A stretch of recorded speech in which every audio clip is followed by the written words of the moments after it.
Just waiting for go ahead from him. Namaskaram. Good evening.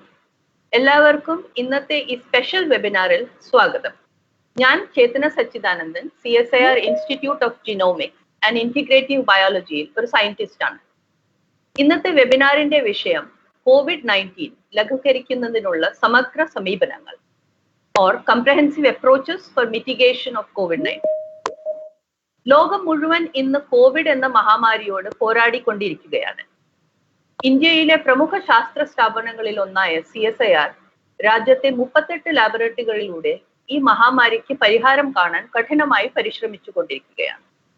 തിരുവനന്തപുരത്തെ ലാബറട്ടറിയായ CSIR NEAST ഈ ശ്രമങ്ങളിൽ ഒരു പ്രധാന പങ്ക് വഹിക്കുന്നു. ഇന്ന് നമുക്ക് നീസ്റ്റിലും മറ്റ് CSIR ലാബറട്ടറികളിലും നടന്നുകൊണ്ടിരിക്കുന്ന ചില പ്രധാനപ്പെട്ട ഗവേഷണങ്ങളെ കുറിച്ച് കേൾക്കാം. അപ്പോൾ ഇന്നത്തെ വെബിനാർ നമ്മൾ ആരംഭിക്കുന്നത് CSIR director general doctor Shekhar മാണ്ഡെയിൽ നിന്ന് ഒരു ആമുഖത്തോടെയാണ്. തുടർന്ന് CSIR national institute of interdisciplinary science and technology or NIST director doctor Ajay Ghosh നമുക്ക് കോവിഡിന് എതിരെ CSIR-ൽ ഒട്ടാകെ നടക്കുന്ന ശ്രമങ്ങളെ കുറിച്ച് ഒരു സമ്മറി നൽകും. അത് കഴിഞ്ഞ് കോവിഡിനെതിരായി പോരാട്ടത്തിൽ ശാസ്ത്രജ്ഞർ സ്വന്തം സംഭാവനകളെ കുറിച്ചുള്ള ഷോർട്ട് ടോക്സ് നൽകും. അവസാനമായി പ്രമുഖ ഫിസിഷ്യനും പബ്ലിക് ഹെൽത്ത് എക്സ്പെർട്ടും ആയ പ്രൊഫസർ KP അരവിന്ദൻ കോവിഡിനെതിരെ പോരാടാനുള്ള പബ്ലിക് ഹെൽത്ത് സ്ട്രാറ്റജിയെ കുറിച്ച് ചർച്ച ചെയ്യും. So listeners and viewers, please നിങ്ങളുടെ ചോദ്യങ്ങൾ നിങ്ങൾ കമന്റ് സെക്ഷനിൽ പോസ്റ്റ് ചെയ്തുകൊണ്ടിരുന്നോളൂ. ചർച്ചയുടെ അവസാനം നമ്മൾ ചോദ്യങ്ങൾ 1 by 1 ആയി ഡിസ്കസ് ചെയ്യാം. ഇന്നത്തെ വെബിനാറിന് തുടക്കം കൊള്ളാൻ ആദ്യമായി ഞാൻ CSIR director general doctor Shekhar മാണ്ഡെയെ സ്വാഗതം ചെയ്യുന്നു. Dr. Mande, I invite you to kickstart the meeting. Thank you, Chetna. I'm afraid I'm not going to say much in Malayalam. Although I was exposed to Malayalam in my PhD days pretty heavily. My PhD supervisor, Professor Vijayan, is a very celebrated scientist from Kerala. And then we also had Professor Thampan, who was in our lab, and AK Francis, and they all used to speak Malayalam to each other. And because of that, whatever Chetna spoke just now, I could understand everything. Only thing is I cannot speak myself. So my apologies for that. Welcome everyone for this webinar. This is the effort of CSIR to bring CSIR's COVID efforts to all of you in local language. And we have already done similar efforts in other languages, whether be it Marathi, Kannada, Telugu, Hindi, Bengali, and so on and so forth. And it has been a great rewarding experience for all of us that we can come and explain to the local people what we have been doing about COVID in your local language. And I'm so happy that NIST Trivandrum, led by one of the most distinguished chemists of the country, Professor Ajay Ghosh, has taken this particular initiative to bring this to you. Also, so many of my colleagues I see here, they are present here, and I do hope that all of you will benefit by the discussions that will ensue in the next 1 hour or so. Thank you all very much and welcome once again. Swagatam.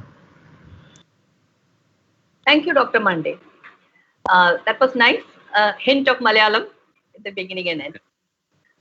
അടുത്തതായി നമുക്ക് CSIR Covid സംബന്ധമായി നടന്നുകൊണ്ടിരിക്കുന്ന ഗവേഷണങ്ങളെ കുറിച്ച് ഒരു overview നൽകാൻ CSIR NIST Thiruvananthapuram director doctor Ajay ഘോഷിനെ ക്ഷണിക്കുന്നു. Thank you, Dr. Mande.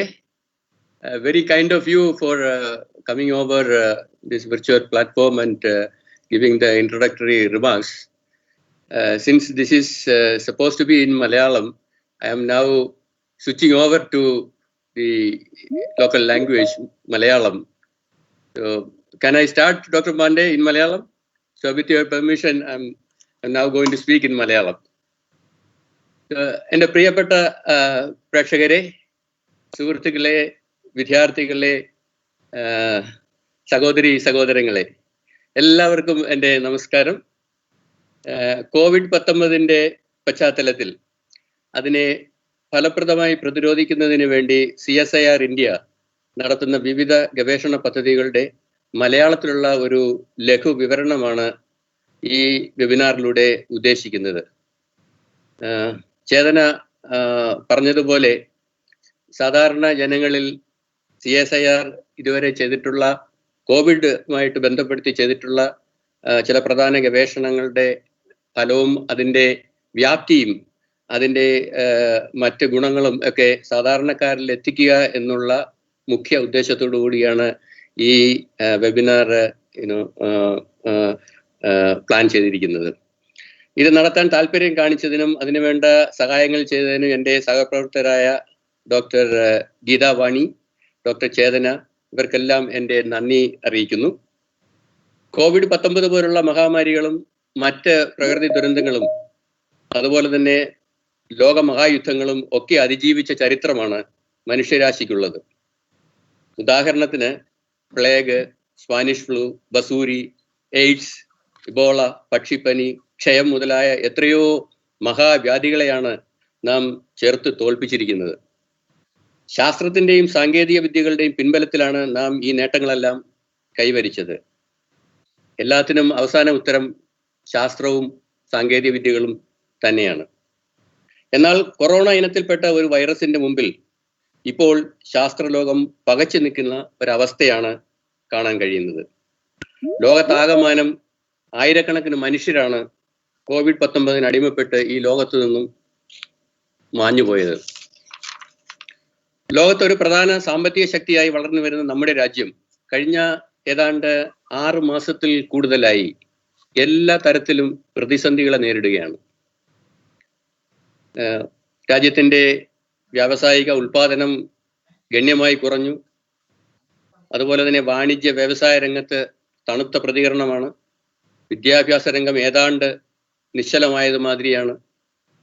അതുപോലെ തന്നെ നമുക്കേറെ സമ്പത്ത് നേടിത്തരുന്ന വിനോദസഞ്ചാര മേഖലകൾ നിലച്ചു. അങ്ങനെ എന്തെല്ലാം കാര്യങ്ങൾ ആണ് ഈ കഴിഞ്ഞ ഒരു 6 മാസത്തിനുള്ളിൽ നിശ്ചലമായത്.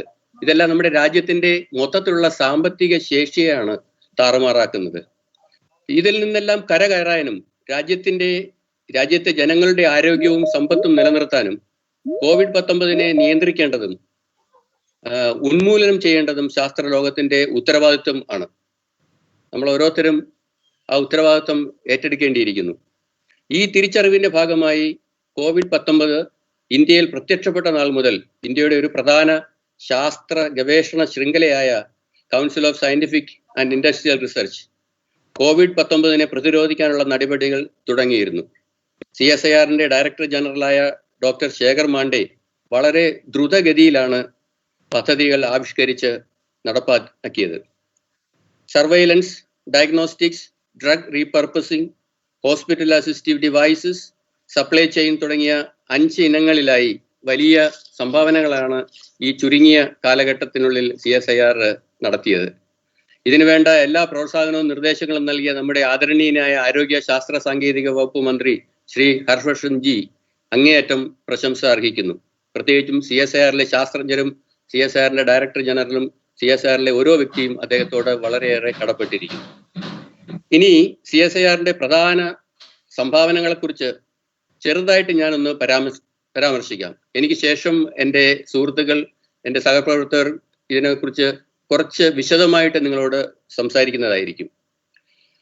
രാജ്യത്തിൻ്റെ പ്രതിസന്ധി ഘട്ടങ്ങളിൽ എപ്പോഴൊക്കെ ശാസ്ത്ര സാങ്കേതിക വിദ്യകളുടെ ആവശ്യം വന്നിട്ടുണ്ടോ അപ്പോഴൊക്കെ പരിഹാര മാർഗങ്ങളുമായി CSIR മുൻപന്തിയിൽ തന്നെ ഉണ്ടായിട്ടുണ്ട്. COVID-19 കാര്യത്തിലും ഇത് തന്നെയാണ് സംഭവിച്ചുകൊണ്ടിരിക്കുന്നത്. ഉദാഹരണത്തിന് genome sequencing, CSIR IGIB, CSIR CCMB പോലുള്ള ഗവേഷണ സ്ഥാപനങ്ങളുടെ നേട്ടങ്ങൾ ഉപയോഗിച്ച് COVID-19 വൈറസിന്റെ ജനിതക മാറ്റങ്ങളെക്കുറിച്ച് സമഗ്രമായ പഠനങ്ങളാണ് ഈ ചുരുങ്ങിയ കാലയളവിൽ നടത്തിയത്. രോഗനിർണയത്തിന്റെ കാര്യത്തിൽ CSIR ലാബുകൾ തദ്ദേശ ഗവൺമെന്റുകളുമായി ചേർന്നിട്ട് വലിയ മുന്നേറ്റമാണ് നടത്തിയത്. ഒരു പരിധിവരെ എല്ലാ സംസ്ഥാനങ്ങളിലുള്ള സംസ്ഥാന ഗവൺമെന്റുകളെയും ഇത് സഹായിച്ചിട്ടുണ്ടെന്നുള്ളതിൽ യാതൊരു തർക്കവുമില്ല. CSIR IGIB ഫെലൂദ എന്ന പേരിൽ ഒരു പുതിയ COVID-19 ടെസ്റ്റ് കിറ്റ് കണ്ടുപിടിച്ചു. താരതമ്യേന ചിലവ് കുറഞ്ഞതും വേഗത്തിൽ ചെയ്യാവുന്നതുമായ ഈ സാങ്കേതിക വിദ്യ ടാറ്റ സൺസ് ഏറ്റെടുത്തു കഴിഞ്ഞു. ജനങ്ങളിൽ എത്തിക്കാനുള്ള എല്ലാവിധ നടപടികളും തുടങ്ങിക്കഴിഞ്ഞു. മറ്റൊരു പ്രധാന സംഭാവന CSIR NALന്റെ PPE കിറ്റുകളുടെ നിർമ്മാണമാണ്. ലക്ഷക്കണക്കിന് PPE കിറ്റുകളാണ് നമുക്ക് ആവശ്യമായിട്ട് വന്നിട്ടുള്ളത്. രാജ്യം ഏതാണ്ട് ഒരു പ്രതിസന്ധി ഘട്ടത്തിൽ ഈ PPE കിറ്റുകളെ വളരെയധികം ആശ്രയിച്ച് ഇരിക്കുന്ന ഈ സമയത്ത് അതിൻ്റെ നിർമ്മാണത്തിൽ CSIR NALന്റെ സംഭാവന എടുത്ത് പറയേണ്ട കാര്യമാണ്. ഏറെ പ്രയോജനം ചെയ്തുകൊണ്ടിരിക്കുന്ന ഈ PPE കിറ്റിന്റെ നിർമ്മാണം വാസ്തവത്തിൽ CSIRലെ ഓരോ വ്യക്തിക്കും അഭിമാനിക്കാവുന്ന കാര്യമാണ്. ഇതുകൂടാതെ പലതരത്തിലുള്ള മാസ്കുകളുടെ നിർമ്മാണം, അതിന്റെ ഡിസൈൻ, ഓക്സിജനറേറ്ററുകൾ, വെന്റിലേറ്റേഴ്സ് തുടങ്ങിയവയുടെ നിർമ്മാണത്തിൽ കാര്യമായ പുരോഗതിയാണ് CSIR-ന്റെ ലബോറട്ടറികൾ കൈവരിച്ചത്. COVID-19 കാര്യത്തിൽ ഫലപ്രദമായ മരുന്നുകൾ ലഭ്യമല്ല എന്നുള്ളത് ഒരു വസ്തുതയാണ്, നമുക്കെല്ലാവർക്കും അറിയാം. ഇതുവരെ ഒരു ശാശ്വതമായ ഒരു പരിഹാരം, ഒരു മരുന്ന് അല്ലെങ്കിൽ ഒരു വാക്സിൻ നമ്മൾക്ക് ശാസ്ത്രലോകത്തിന് ഇതുവരെ കണ്ടുപിടിക്കാൻ കഴിഞ്ഞിട്ടില്ല. അപ്പോൾ ഇപ്പൊ ചെയ്യുന്നത് എന്താണെന്ന് വെച്ച് കഴിഞ്ഞാൽ, മറ്റു പല രോഗങ്ങൾക്കും ഉപയോഗിക്കുന്ന, ഉദാഹരണത്തിന് പല വൈറസ് അസുഖങ്ങൾക്കും ഉപയോഗിക്കുന്ന അല്ലെങ്കിൽ മറ്റു പല അസുഖങ്ങൾക്കും ഉപയോഗിക്കുന്ന മരുന്നുകളുടെ ഏതാണ്ട് ഒരു പുനർ ആവിഷ്കാരം എന്ന് വേണമെങ്കിൽ പറയാം. അതാണ് ഇപ്പോൾ നടക്കുന്നത്. അവൈലബിൾ ആയിട്ടുള്ള പല മരുന്നുകളും നമ്മൾ രോഗികൾക്ക് കൊടുക്കുന്നു. ചിലരിലൊക്കെ അത് ഫലപ്രദമാകുന്നു, ചിലരിൽ അത് ഫലപ്രദമാകുന്നില്ല. അപ്പോൾ അങ്ങനെയുള്ള ഒരു അവസ്ഥയിലാണ് നാം ഇപ്പോൾ ഉള്ളത്. എങ്കിലും ഈ മരുന്നുകളുടെ ഈ പുനരാവിഷ്കരണം അല്ലെങ്കിൽ റീപർപ്പസിങ് വളരെയേറെ COVID-19 ബാധിച്ച രോഗികളെ ട്രീറ്റ് ചെയ്യാൻ സഹായിച്ചിട്ടുണ്ട് എന്നുള്ളത് ഒരു വാസ്തവമാണ്. ഈ കാര്യത്തിൽ CSIR IICT, CSIR CDRI, CSIR IIIM, CSIR NIIST തുടങ്ങിയ സ്ഥാപനങ്ങളിൽ ഫാവിപിരവീർ, റെംഡെസിവിർ, ഗാലിഡെസിവിർ തുടങ്ങിയ മരുന്നുകളുടെ പുനർനിർമ്മിതിക്ക് ആവശ്യമായ ഗവേഷണങ്ങൾ നടന്നുകൊണ്ടിരിക്കുകയാണ്. ഇതിന്റെ ഫലമായി IICTയും സിപ്ലയും ചേർന്ന് ഫാവിപിരവീർ ചികിത്സയ്ക്കായി ലഭ്യമാക്കി കഴിഞ്ഞു. ഇപ്പോൾ അത് ഇന്ത്യൻ മാർക്കറ്റിൽ ഇപ്പം ചികിത്സയ്ക്ക് ലഭ്യമായി എന്നുള്ളത് നമുക്ക് ഏറെ സന്തോഷിക്കാവുന്ന ഒരു കാര്യമാണ്. CSIR എല്ലാ കാലത്തും ഇന്ത്യയിലെ ഫാർമ ഇൻഡസ്ട്രിയെ സപ്പോർട്ട് ചെയ്തിട്ടുള്ള ഒരു ഗവേഷണ ശൃംഖലയാണ്. അത് ഈ COVID-19 കാര്യത്തിൽ ഏതാണ്ട് അന്വർത്ഥമായി എന്നുള്ളത് നമുക്കൊക്കെ അഭിമാനിക്കാം. അതുപോലെ തന്നെ CSIR-ന്റെ കീഴിൽ ഏതാണ്ട് 13 ക്ലിനിക്കൽ ട്രയലുകളാണ് നടന്നുകൊണ്ടിരിക്കുന്നത്, വിവിധ മരുന്നുകളുടെയും വാക്സിന്റെയും ഒക്കെ ആയിട്ട്. ഇതിൽ പ്രധാനപ്പെട്ടത് കാഡിലയും CSIR IIIM ചേർന്ന് ക്യാപ്സിവാക് എന്ന പേരിലുള്ള മരുന്നിന്റെ ക്ലിനിക്കൽ ട്രയൽ, അതിപ്പം വളരെ ദ്രുതഗതിയിൽ തന്നെ നടന്നുകൊണ്ടിരിക്കുകയാണ്. ഞാൻ പറഞ്ഞ ചില പ്രധാന ഗവേഷണ പദ്ധതികളിൽ CSIR NIIST കാര്യമായ സംഭാവനകൾ ഇതിനകം തന്നെ ചെയ്തു കഴിഞ്ഞു. ഉദാഹരണത്തിന് automatic hand sanitizer, automatic air sanitizer തുടങ്ങിയവ നിർമ്മിക്കാനുള്ള സാങ്കേതിക വിദ്യ ചില സ്റ്റാർട്ടപ്പ് കമ്പനികൾക്ക് കൈമാറിക്കഴിഞ്ഞു. അവരത് നിർമ്മിച്ച് പല സ്ഥലങ്ങളിലും ലഭ്യമാക്കിക്കൊണ്ടിരിക്കുകയാണ്. അതുപോലെ തന്നെ ഗാലിഡെസിവിർ, EIDD തുടങ്ങിയ മരുന്നുകളുടെ നിർമ്മാണത്തിന് ആവശ്യമായ സാങ്കേതിക വിദ്യ നിസ്റ്റിൽ പൂർത്തിയായി കഴിഞ്ഞു. അത് മറ്റ് CSIR ലബോറട്ടറികൾക്ക് അതിൻ്റെ തുടർന്നുള്ള ഗവേഷണങ്ങൾക്ക് കൈമാറി. ഇതിനെക്കുറിച്ച് എൻ്റെ സുഹൃത്തായ ജുബി ജോൺ കൂടുതൽ വിശദമായിട്ട് നിങ്ങളോട് സംസാരിക്കും.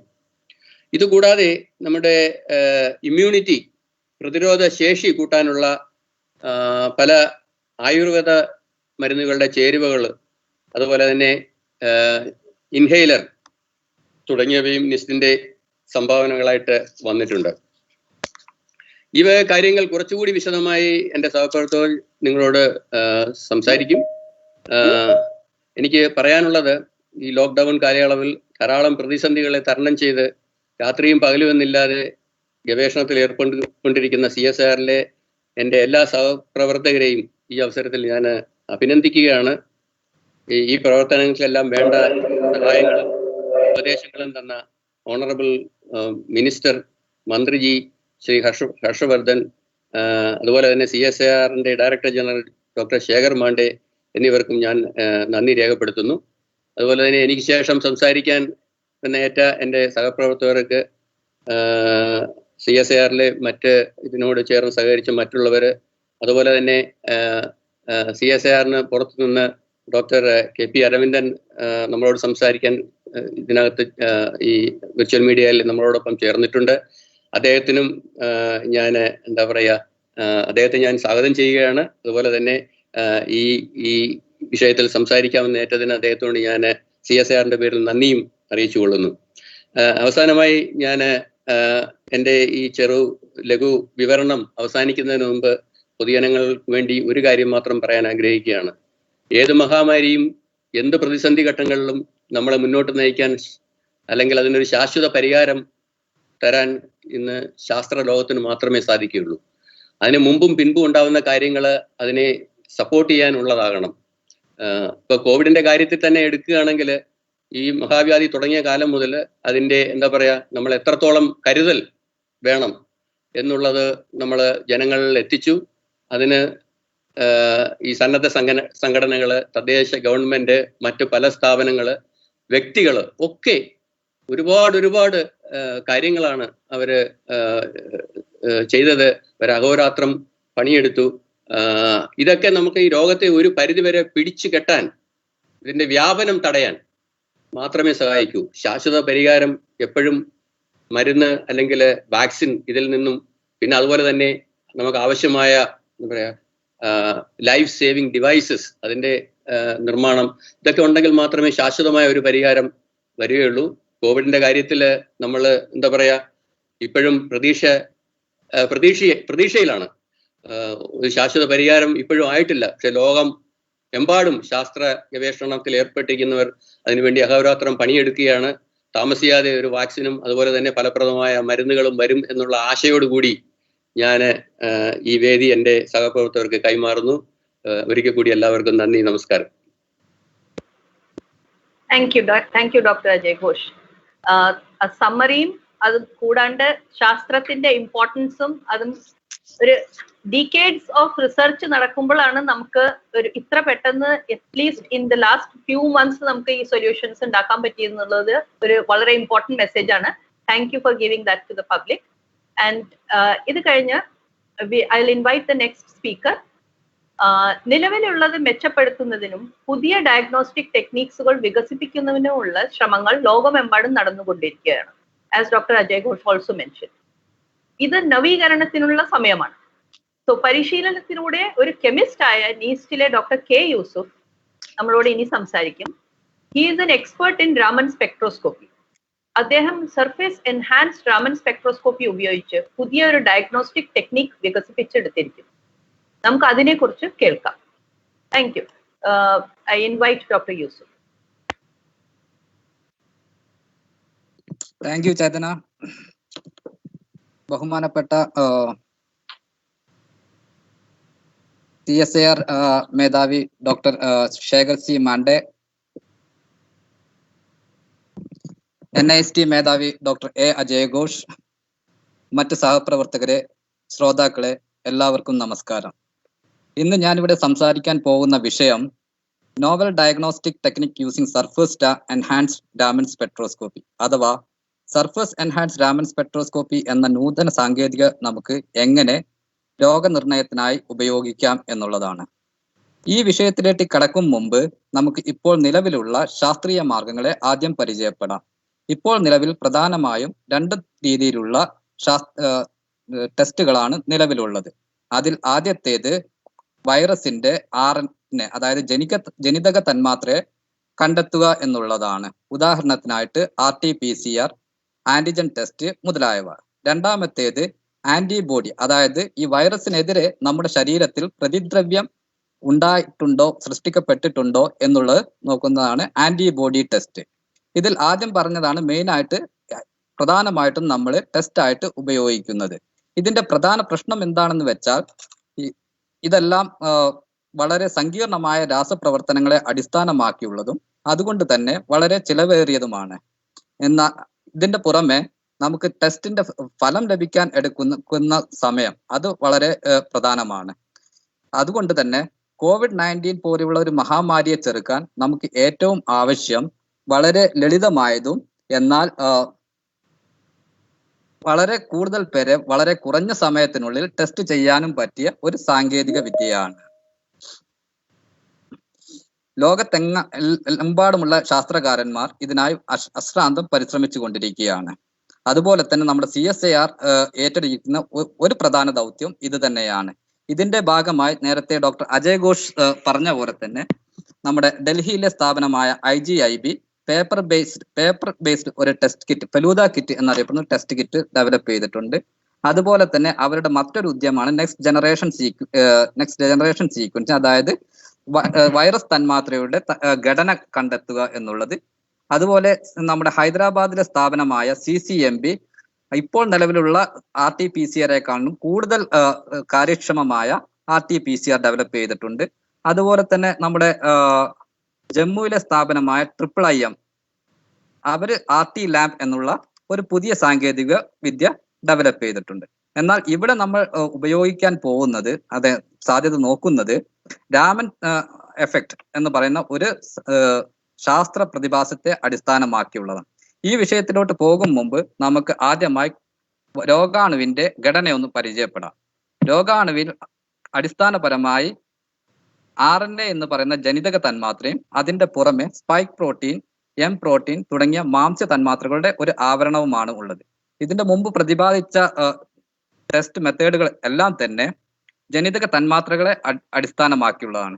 എന്നാൽ ഇവിടെ NISTയും ഇതിന്റെ സഹോദര സ്ഥാപനങ്ങളായ സീറി പിലാനി, അതായത് രാജസ്ഥാനിലെ സീറി പിലാനിയും IICBയും പരസ്പരം സഹകരിച്ച് പുതിയ ഒരു സാങ്കേതിക വിദ്യ ഉണ്ടാക്കാനാണ് നോക്കുന്നത്. അതിൽ നമ്മൾ പ്രധാനമായും പരിശ്രമിക്കുന്നത് വൈറസിന്റെ പുറത്തുള്ള മാംസ്യ തന്മാത്രകളെ തിരിച്ചറിയാൻ സാധിക്കുമോ എന്നുള്ളതാണ്. ഇപ്പോൾ നേരത്തെ പറഞ്ഞ പോലെ നമ്മൾ ഇതിനായിട്ട് ഉപയോഗിക്കുന്നത് രാമൻ എഫക്റ്റ്, അതായത് രാമൻ പ്രതിഭാസം. നമുക്കെല്ലാം അറിയാവുന്ന പോലെ Raman effect 1928 sir CV Raman കണ്ടുപിടിക്കുകയും 1930 അദ്ദേഹത്തിന് നോബൽ സമ്മാനം ലഭിക്കുകയും ചെയ്തു. ഇതിന്റെ പ്രവർത്തനം തത്വം എന്ന് പറയുന്നത് നമ്മുടെ പ്രകാശരശ്മികൾ പദാർത്ഥങ്ങളിൽ തട്ടിച്ചിതറുമ്പോൾ ഈ പ്രകാശരശ്മികളുടെ ഊർജത്തിൽ വ്യതിയാനം സംഭവിക്കുന്നു. ഈ ഊർജ വ്യതിയാനം വസ്തുക്കളുടെ സ്പന്ദനങ്ങൾ, അതായത് വൈബ്രേഷൻസിനെ ആണ് സൂചിപ്പിക്കുന്നത്. അതുകൊണ്ട് തന്നെ ഈ വിവരം, ഈ ഇൻഫർമേഷൻ നമുക്ക് വസ്തുക്കളെ തിരിച്ചറിയാനായിട്ടുള്ള നമ്മുടെ വിരലടയാളം പോലെയുള്ള ഒരു ഇൻഫർമേഷൻ ആയിട്ട് ഉപയോഗിക്കാൻ സാധിക്കും. ഇതിൽ തന്നെ അതിനൂതനമായ സാങ്കേതിക വിദ്യയാണ് സർഫേസ് എൻഹാൻസ്ഡ് രാമൻ സ്പെക്ട്രോസ്കോപ്പി എന്ന് പറയുന്നത്. ഇതാണ് നമ്മൾ ഇവിടെ ഉപയോഗിക്കാൻ പോകുന്നത്. ഈ സാങ്കേതിക വിദ്യയിൽ പ്രകാശരശ്മികൾ നാനോ വലുപ്പത്തിലുള്ള വസ്തുക്കളിലോ പരിപരിവർത്ത പ്രതലത്തിലോ സമ്പർക്കം ഉണ്ടാകുമ്പോൾ അവിടെ വൈദ്യുത കാന്തിക മണ്ഡലങ്ങൾ ഉൽപ്പാദിപ്പിക്കപ്പെടുന്നു. ഈ വൈദ്യുത മണ്ഡലങ്ങളുടെ പ്രഭാവത്തിൽ വസ്തുക്കളുടെ രാമൻ രശ്മികളുടെ അളവ് ഒരുപാട് മടങ്ങ് വർദ്ധിക്കുകയും ചെയ്യുന്നു. അതായത് ഇതിന്റെ ഒരു പ്രയോജനവശം എന്താണെന്ന് വെച്ചാൽ തന്മാത്രകൾ വളരെ കുറഞ്ഞ അളവിലാണ് ഉള്ളതെങ്കിൽ പോലും നമുക്ക് വളരെ പെട്ടെന്ന് കണ്ടുപിടിക്കാൻ സാധിക്കും. അതായത് നമുക്ക് രോഗം ടെസ്റ്റ് ചെയ്യുന്ന സമയത്ത് രോഗാണു വളരെ കുറഞ്ഞ അളവിലാണെങ്കിൽ ഉള്ളത് പോലും ഈ സാങ്കേതിക വിദ്യ ഉപയോഗിച്ച് നമുക്ക് അവയെ കണ്ടെത്താൻ സാധിക്കും. കൂടാതെ ഈ സാങ്കേതികയുടെ മറ്റൊരു പ്രത്യേകത എന്ന് പറഞ്ഞാൽ നമുക്ക് നമ്മുടെ ശരീരസ്രവങ്ങളായ രക്തം, കഫം, ഉമിനീര് തുടങ്ങിയവയെല്ലാം നമുക്ക് നേരിട്ട് പരിശോധിക്കാൻ സാധിക്കും എന്നുള്ളതാണ്. എന്നാൽ അങ്ങനെ നമ്മൾ പരിശോധിക്കുമ്പോൾ ഉണ്ടാകാൻ പോകുന്ന പ്രധാന പ്രശ്നം എന്ന് പറഞ്ഞാൽ നമ്മുടെ ഈ ശരീരസ്രവങ്ങളിൽ വൈറസിന്റെ തന്മാത്രകൾ മാത്രമല്ല ഉള്ളത്, മറ്റനേകം വസ്തുക്കളുടെ തന്മാത്രകളും ഉണ്ടാകും. ഇതിന്റെ എല്ലാം രാമൻ സ്പെക്ട്രം നമുക്ക് കിട്ടും. അതായത് ഇതെല്ലാം കൂടെ കൂടിച്ചേർന്ന് നമുക്ക് കിട്ടുന്നത് വളരെ സങ്കീർണമായ ഒരു വിവര സമുച്ചയമാണ് നമുക്ക് കിട്ടുന്നത്. ഇതിൽ നമുക്ക് വൈറസിന്റെ സാന്നിധ്യം മാത്രം ഉണ്ടോ എന്ന് അറിയാനുള്ളത് വളരെ പ്രയാസമാണ്. അതിന് നമുക്ക് ഉപയോഗിക്കാൻ പറ്റുന്ന മറ്റു ശാസ്ത്ര ശാഖകൾ കൈവരിച്ച പുരോഗതികളായ, ഉദാഹരണത്തിന് ആർട്ടിഫിഷ്യൽ ഇന്റലിജൻസ്, മെഷീൻ ലേണിംഗ്, അതായത് നമ്മൾ കൃത്രിമ ബുദ്ധി എന്ന് പറയുന്ന പുതിയ സാങ്കേതിക വിദ്യയാണ്. ഇതിന് CSIR NIST ഇപ്പോൾ സഹായിക്കുന്നത് നമ്മുടെ സഹോദര സ്ഥാപനമായ CSIR സീറിയിലെ ശാസ്ത്രജ്ഞന്മാരാണ്. ഇത് കൂടാതെ തന്നെ CSIR NISTയിൽ രാമൻ സ്പെക്ട്രം എടുക്കുന്നത്, അതായത് രാമൻ വർണ്ണരാജികളെ കുറിച്ച് പഠിക്കുന്നതിന് ആവശ്യമുള്ള രാമൻ സ്പെക്ട്രോമീറ്റർ എന്ന ഇൻസ്ട്രുമെന്റ് വളരെ കുറഞ്ഞ ചെലവിൽ വികസിപ്പിച്ചെടുത്തിട്ടുണ്ട്. ഇതിന്റെ ഒരു സാധ്യത പഠിക്കുന്നതിന് വേണ്ടിയിട്ട് നമ്മൾ ആദ്യം കുറച്ച് മാതൃകാ സാമ്പിളുകൾ എടുക്കുകയും, അതായത് ഈ മാതൃകാ സാമ്പിൾ നമ്മൾ ഉണ്ടാക്കിയത് ഉമിനീരും വൈറസ് തന്മാത്രകൾ പുറത്തുള്ള മാംസ്യ തന്മാത്രകളും കൂടെ കൂട്ടിച്ചേർത്ത് ഒരു മാതൃകാ സാമ്പിൾ ഉണ്ടാക്കി. അങ്ങനെ നമ്മൾ ഏകദേശം ഇതുവരെ 50 സാമ്പിളുകൾ പരീക്ഷിക്കുകയും ഇതിന്റെ കൃത്യത നമുക്ക് ഏകദേശം 90% ലഭിക്കുകയും ചെയ്തു. ഇതിന്റെ കൃത്യത നമുക്ക് ശരിക്കും ഒരു റിയൽ ആപ്ലിക്കേഷന് പോകണം എന്നുണ്ടെങ്കിൽ ഇതിന്റെ കൃത്യത ഇനിയും കൂട്ടേണ്ടിയിരിക്കുന്നു. അതിനു വേണ്ടിയിട്ട് നമ്മൾ ഈ ഇൻസ്ട്രുമെന്റിനെ കൂടുതൽ സാമ്പിളുകൾ വെച്ച് ട്രെയിൻ ചെയ്യേണ്ടതായിട്ടുണ്ട്. ഈ ഉദ്യമം വിജയിക്കുകയാണെങ്കിൽ നമ്മൾ വിചാരിക്കുന്നത് ഇത് ഈ രോഗത്തിന് മാത്രമല്ല മറ്റനേകം രോഗങ്ങൾക്കും എളുപ്പത്തിൽ നിർണ്ണയിക്കാൻ നമ്മളെ സഹായിക്കും എന്നുള്ളതാണ്. ഈ റിസർച്ചിന് വേണ്ടി സപ്പോർട്ട് ചെയ്ത CSIR-നും മറ്റ് സ്ഥാപനങ്ങൾക്കും എല്ലാ ഉദാഹരണത്തിന് പറയുകയാണെങ്കിൽ CSIR NIST-യിലെ ഡോക്ടർ കൗസ്തവ് കുമാർ മായ്തി, CSIR CERI-യിലെ ഡോക്ടർ അജയ് ഘോഷ് മുതലായ എല്ലാ സഹപ്രവർത്തകർക്കും ഞാൻ നന്ദി രേഖപ്പെടുത്തുന്നു. അതുപോലെ തന്നെ നിങ്ങൾക്കും നന്ദി. നമസ്കാരം. Thank you, Dr. Yusuf. That was a very interesting presentation. നിറച്ച് ചോദ്യങ്ങൾ ഉണ്ടാവുമെന്ന് ആന്റിസിപ്പേറ്റ് ചെയ്യുന്നു. അതൊക്കെ കമന്റ് സെക്ഷനിൽ ഇട്ടുകൊണ്ടിരിക്കൂ. We will talk about it later. Yeah, okay. Thank you. So SARS-CoV-2 അല്ലെങ്കിൽ നോവൽ കൊറോണ വൈറസ് മനുഷ്യന് അജ്ഞാതമായ ഒരു വൈറസാണ്. ഇത് എങ്ങനെ പ്രവർത്തിക്കുന്നു എന്നും അത് രോഗത്തിന് കാരണമാകുന്നത് എങ്ങനെയെന്നും മനസ്സിലാക്കാൻ നമ്മൾ ഇതിനെക്കുറിച്ച് കൂടുതൽ അറിയേണ്ടതുണ്ട്. എല്ലാ ജീവജാലങ്ങളെയും പോലെ ഈ വൈറസിന്റെ രഹസ്യങ്ങളും ഇതിന്റെ ജീനോമിലാണ്. ഡൽഹിയിലെ CSIR institute of genomics and integrative ബയോളജിയിലെ doctor Vinod Scaria by training ഒരു മെഡിക്കൽ ഡോക്ടറാണ്. ഇപ്പോൾ ഒരു ശാസ്ത്രജ്ഞനായ അദ്ദേഹം വൈറൽ ജീനോം സീക്വൻസിങ് എന്താണെന്നും അത് എന്തിനാണ് ചെയ്യുന്നതെന്നും അതിനെക്കുറിച്ച് സംസാരിക്കും. ഡോക്ടർ വിനോദ്. താങ്ക് യു ചേതന. എല്ലാവർക്കും നമസ്കാരം. എല്ലാ ജീവജാലങ്ങൾക്കും DNA അല്ലെങ്കിൽ RNA തന്മാത്രകൾ ചങ്ങല പോലെ കോർത്തിണക്കിയ ഒരു ജിനോം അഥവാ ജനിതക ശ്രേണിയുണ്ട്. ജനിതക ശ്രേണി നിർണയം, in other words genome sequencing വഴിയായി ഈ ജനിതക ശ്രേണി നമുക്ക് വായിക്കുവാൻ കഴിയും.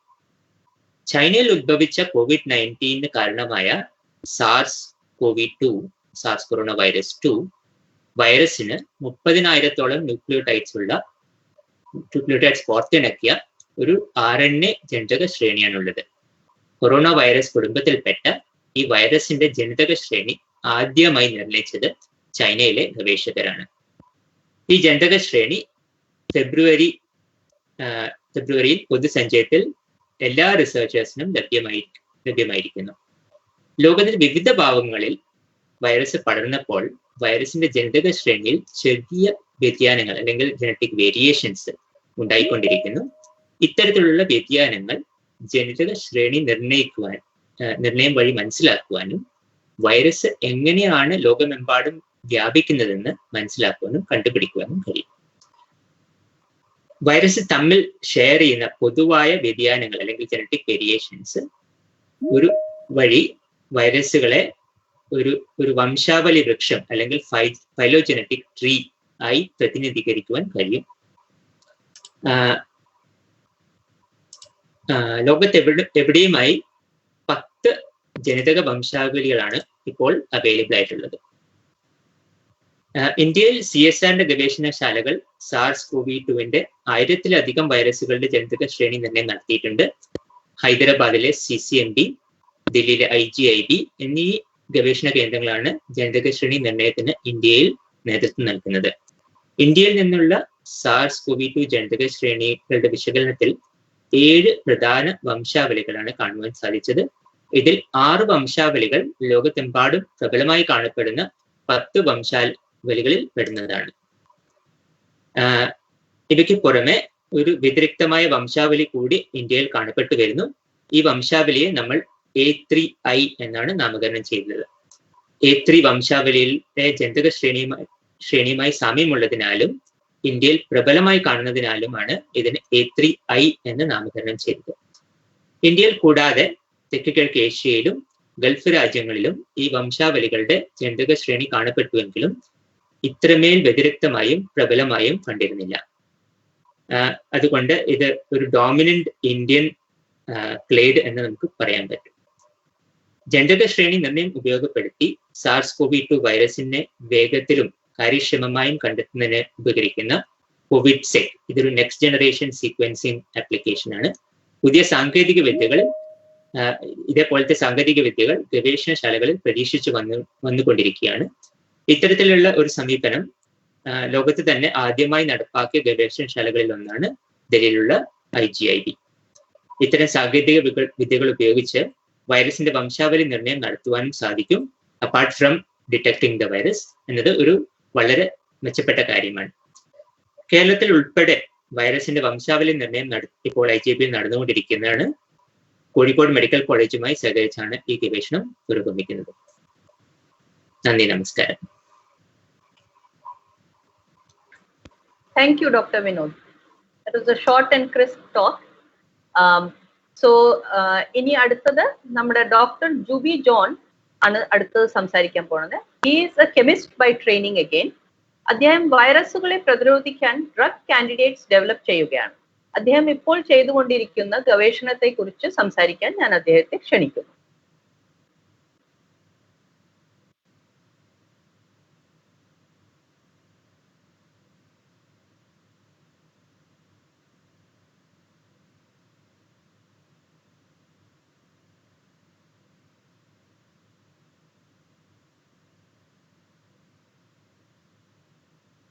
Dr. John, we can't hear you, Dr. John. Please unmute yourself.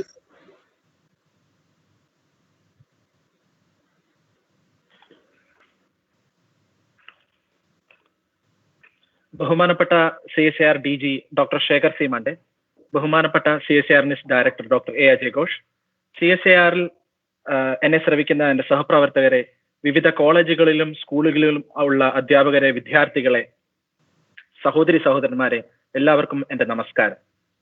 COVID-19 എതിരായിട്ടുള്ള CSIR-ന്റെ ശ്രമങ്ങളിൽ ഡ്രഗ് റീപർപ്പസിംഗ് അഥവാ മരുന്നുകളുടെ റീപർപ്പസിംഗിൽ പല CSIR ലാബുകളിലും നടന്നുകൊണ്ടിരിക്കുന്ന ഗവേഷണങ്ങളുടെ മുന്നേറ്റത്തെ പറ്റി സംസാരിക്കുക എന്നുള്ളതാണ് എന്നിൽ നിക്ഷിപ്തമായിരിക്കുന്ന കർത്തവ്യം. നമ്മളിൽ പലർക്കും ഉണ്ടായേക്കാവുന്ന ഒരു സംശയമാണ്, എൻ്റെ പല സുഹൃത്തുക്കളും എന്നോട് ചോദിച്ച ഒരു ചോദ്യമാണ്. വെറും വെള്ളവും സോപ്പും കൊണ്ട് മാത്രം ഇല്ലാതാക്കുവാൻ കഴിയുന്ന ഒരു വൈറസിനെതിരെ ഒരു മരുന്ന് വികസിപ്പിച്ചെടുക്കുന്നത് ഇത്ര പ്രയാസമുള്ള കാര്യമാണോ എന്നുള്ളത്. അതിന്റെ ഉത്തരം, ഈ മരുന്ന് വികസിപ്പിക്കുക എന്നുള്ളത് വളരെ പ്രയാസമുള്ള കാര്യമാണ് എന്ന് തന്നെയാണ്. കാരണം അത്രമേൽ സങ്കീർണതകൾ നിറഞ്ഞ പ്രക്രിയകളാണ് മരുന്ന് ഗവേഷണത്തിൽ ഉൾപ്പെട്ടിരിക്കുന്നത്. സാധാരണയായി മരുന്ന് ഗവേഷണം ആരംഭിക്കുന്നത് ഒരു ഓർഗാനിക് കെമിസ്ട്രി ലാബിലാണ്. അവിടെ പലവിധമായ തന്മാത്രകളെ ഉണ്ടാക്കിയെടുക്കുന്നു. പിന്നീട് ഈ തന്മാത്രകളുടെ വിവിധങ്ങളായ ബയോളജിക്കൽ ടെസ്റ്റിംഗ് നടത്തുന്നു. അഥവാ ഈ തന്മാത്രകൾ മൂലം പല രോഗങ്ങളെയും ഇല്ലാതാക്കുവാനുള്ള കഴിവുണ്ടോ ഈ തന്മാത്രകൾക്ക് എന്ന് പരിശോധിക്കുന്നു. അതും കഴിഞ്ഞിട്ട് ഈ തന്മാത്രകളെ പല മൃഗങ്ങളും പരിശോധിക്കുന്നു. ഈ പ്രാരംഭ പ്രക്രിയ തന്നെ 3 മുതൽ 5 വർഷം വരെ സമയമെടുക്കാറുണ്ട്.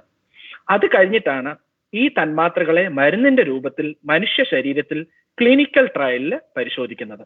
ഈ പരിശോധനകളിൽ ഈ മരുന്ന് കൊണ്ടുള്ള ഹ്രസ്വകാല ഉപയോഗം കൊണ്ടും ദീർഘകാല ഉപയോഗം കൊണ്ടും ഈ മരുന്നുകൾ മനുഷ്യരിൽ ഉണ്ടാക്കുന്ന ഗുണങ്ങളും ദോഷങ്ങളും എല്ലാം തന്നെ വിശദമായി പഠിക്കുന്നു. ചുരുക്കത്തിൽ പറഞ്ഞു കഴിഞ്ഞാൽ എല്ലാ പരിശോധനകളും കഴിഞ്ഞ് ഒരു മരുന്ന് ഒരു രോഗത്തിനെതിരെ ചികിത്സയ്ക്കായി അനുമതി ലഭിക്കാനായിട്ട് കുറഞ്ഞത് 8 മുതൽ 15 വർഷം വരെ സമയമെടുക്കാറുണ്ട്. ഇതാണ് നോർമൽ ആയിട്ടുള്ള ഒരു മരുന്ന് ഗവേഷണത്തിന് ഉള്ള സങ്കീർണത. അവിടെയാണ് ഡ്രഗ് റീപർപ്പസിംഗിന്റെ ഇമ്പോർട്ടൻസ്. എന്താണ് ഡ്രഗ് റീപർപ്പസിംഗ്?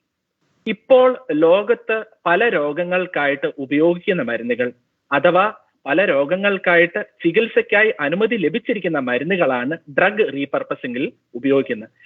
ഇപ്പോഴത്തെ സിറ്റുവേഷനിൽ COVID-19-നെതിരെ പല മരുന്നുകളും ഈ ഡ്രഗ് റീപർപ്പസിംഗ് വഴി ക്ലിനിക്കൽ ട്രയലുകൾ നടക്കുന്നു. ഇതിന്റെ പ്രത്യേകത അല്ലെങ്കിൽ നേട്ടം എന്തെന്ന് ചോദിച്ചു കഴിഞ്ഞാൽ, ഈ എല്ലാ മരുന്നുകളുടെയും മനുഷ്യരിൽ ഉപയോഗിക്കാവുന്ന ഡോസ് അല്ലെങ്കിൽ ലിമിറ്റ് ഇതെല്ലാം തന്നെ വിശദമായി പഠിച്ചതാണ്. അതുപോലെ തന്നെ ഈ മരുന്നുകൾ ഉണ്ടാക്കാവുന്ന പാർശ്വഫലങ്ങളെ പറ്റിയും വിശദമായ പഠനം നടത്തിയിട്ടുള്ളതുമാണ്. അതിനാൽ തന്നെ ഈ മരുന്നുകൾ ഉപയോഗിച്ചിട്ടുള്ള ക്ലിനിക്കൽ ട്രയലുകൾ സാധാരണഗതിയിൽ വളരെ വേഗം തീരുന്നതുമാണ്. അതിനാൽ തന്നെ കോവിഡ് പോലെയുള്ള രോഗങ്ങൾക്കായിട്ട് ഇതിനുള്ള അനുമതി 6 മാസം മുതൽ 2 വർഷത്തിനുള്ളിൽ ലഭിക്കുകയും ചെയ്യുന്നതാണ്. അതിനാൽ CSIR ഇതിന്റെ പ്രാധാന്യം മനസ്സിലാക്കി ഡ്രഗ് റീപർപ്പസിംഗ് ഒരു വലിയ ഗവേഷണ വിഭാഗമായി തന്നെ മുൻപോട്ട് കൊണ്ടുപോവുകയും ചെയ്യുന്നു. കേരളത്തിൽ ആദ്യത്തെ കോവിഡ് കേസ് റിപ്പോർട്ട് ചെയ്യപ്പെട്ടപ്പോൾ തന്നെ CSIR രാജ്യത്തിന്റെ പല ഭാഗങ്ങളുമായി ഗവേഷണങ്ങൾ ആരംഭിച്ചിരുന്നു. ഡ്രഗ് റീപർപ്പസിംഗിൽ പ്രധാനമായും 2 തരം മരുന്നുകളിലാണ് ശ്രദ്ധ ചെലുത്തുന്നത്. ഒന്നാമതായി പലതരം ആന്റിവൈറൽ മരുന്നുകൾ. ഈ ആന്റിവൈറൽ മരുന്നുകൾ വൈറസുകളുടെ ലൈഫ് സൈക്കിളിനെ തടസ്സപ്പെടുത്തുകയാണ്. അങ്ങനെയാണ് അത് ആക്ട് ചെയ്യുന്നത്. രണ്ടാമത്തെ മരുന്നുകൾ ഈ കോവിഡ് വൈറസ് മൂലം മനുഷ്യരിൽ ഉണ്ടാവുന്ന സിംറ്റംസിനെ ലഘൂകരിക്കുവാൻ വേണ്ടി, ലക്ഷണങ്ങളെ ലഘൂകരിക്കുവാൻ, ടു ട്രീറ്റ് ദ സിംറ്റംസ്, രണ്ടാമത്തെ തരം മരുന്നുകൾ അതിനായിട്ടാണ് ഉപയോഗിക്കുന്നത്. ഇപ്പോൾ ഡോക്ടർ അജയ് ഘോഷ് പറഞ്ഞതുപോലെ തന്നെ CSIRന്റെ നേതൃത്വത്തിൽ നമ്മുടെ രാജ്യത്തിന്റെ പല ഭാഗത്തുമായി 13 ക്ലിനിക്കൽ ട്രയലുകളാണ് മുന്നേറിക്കൊണ്ടിരിക്കുന്നത്. ഇതിൽ തന്നെ CSIRന്റെ കീഴിലുള്ള 9 ലാബുകൾ ചേർന്നിട്ട് 18 മരുന്നുകൾ തിരഞ്ഞെടുത്തിരുന്നു.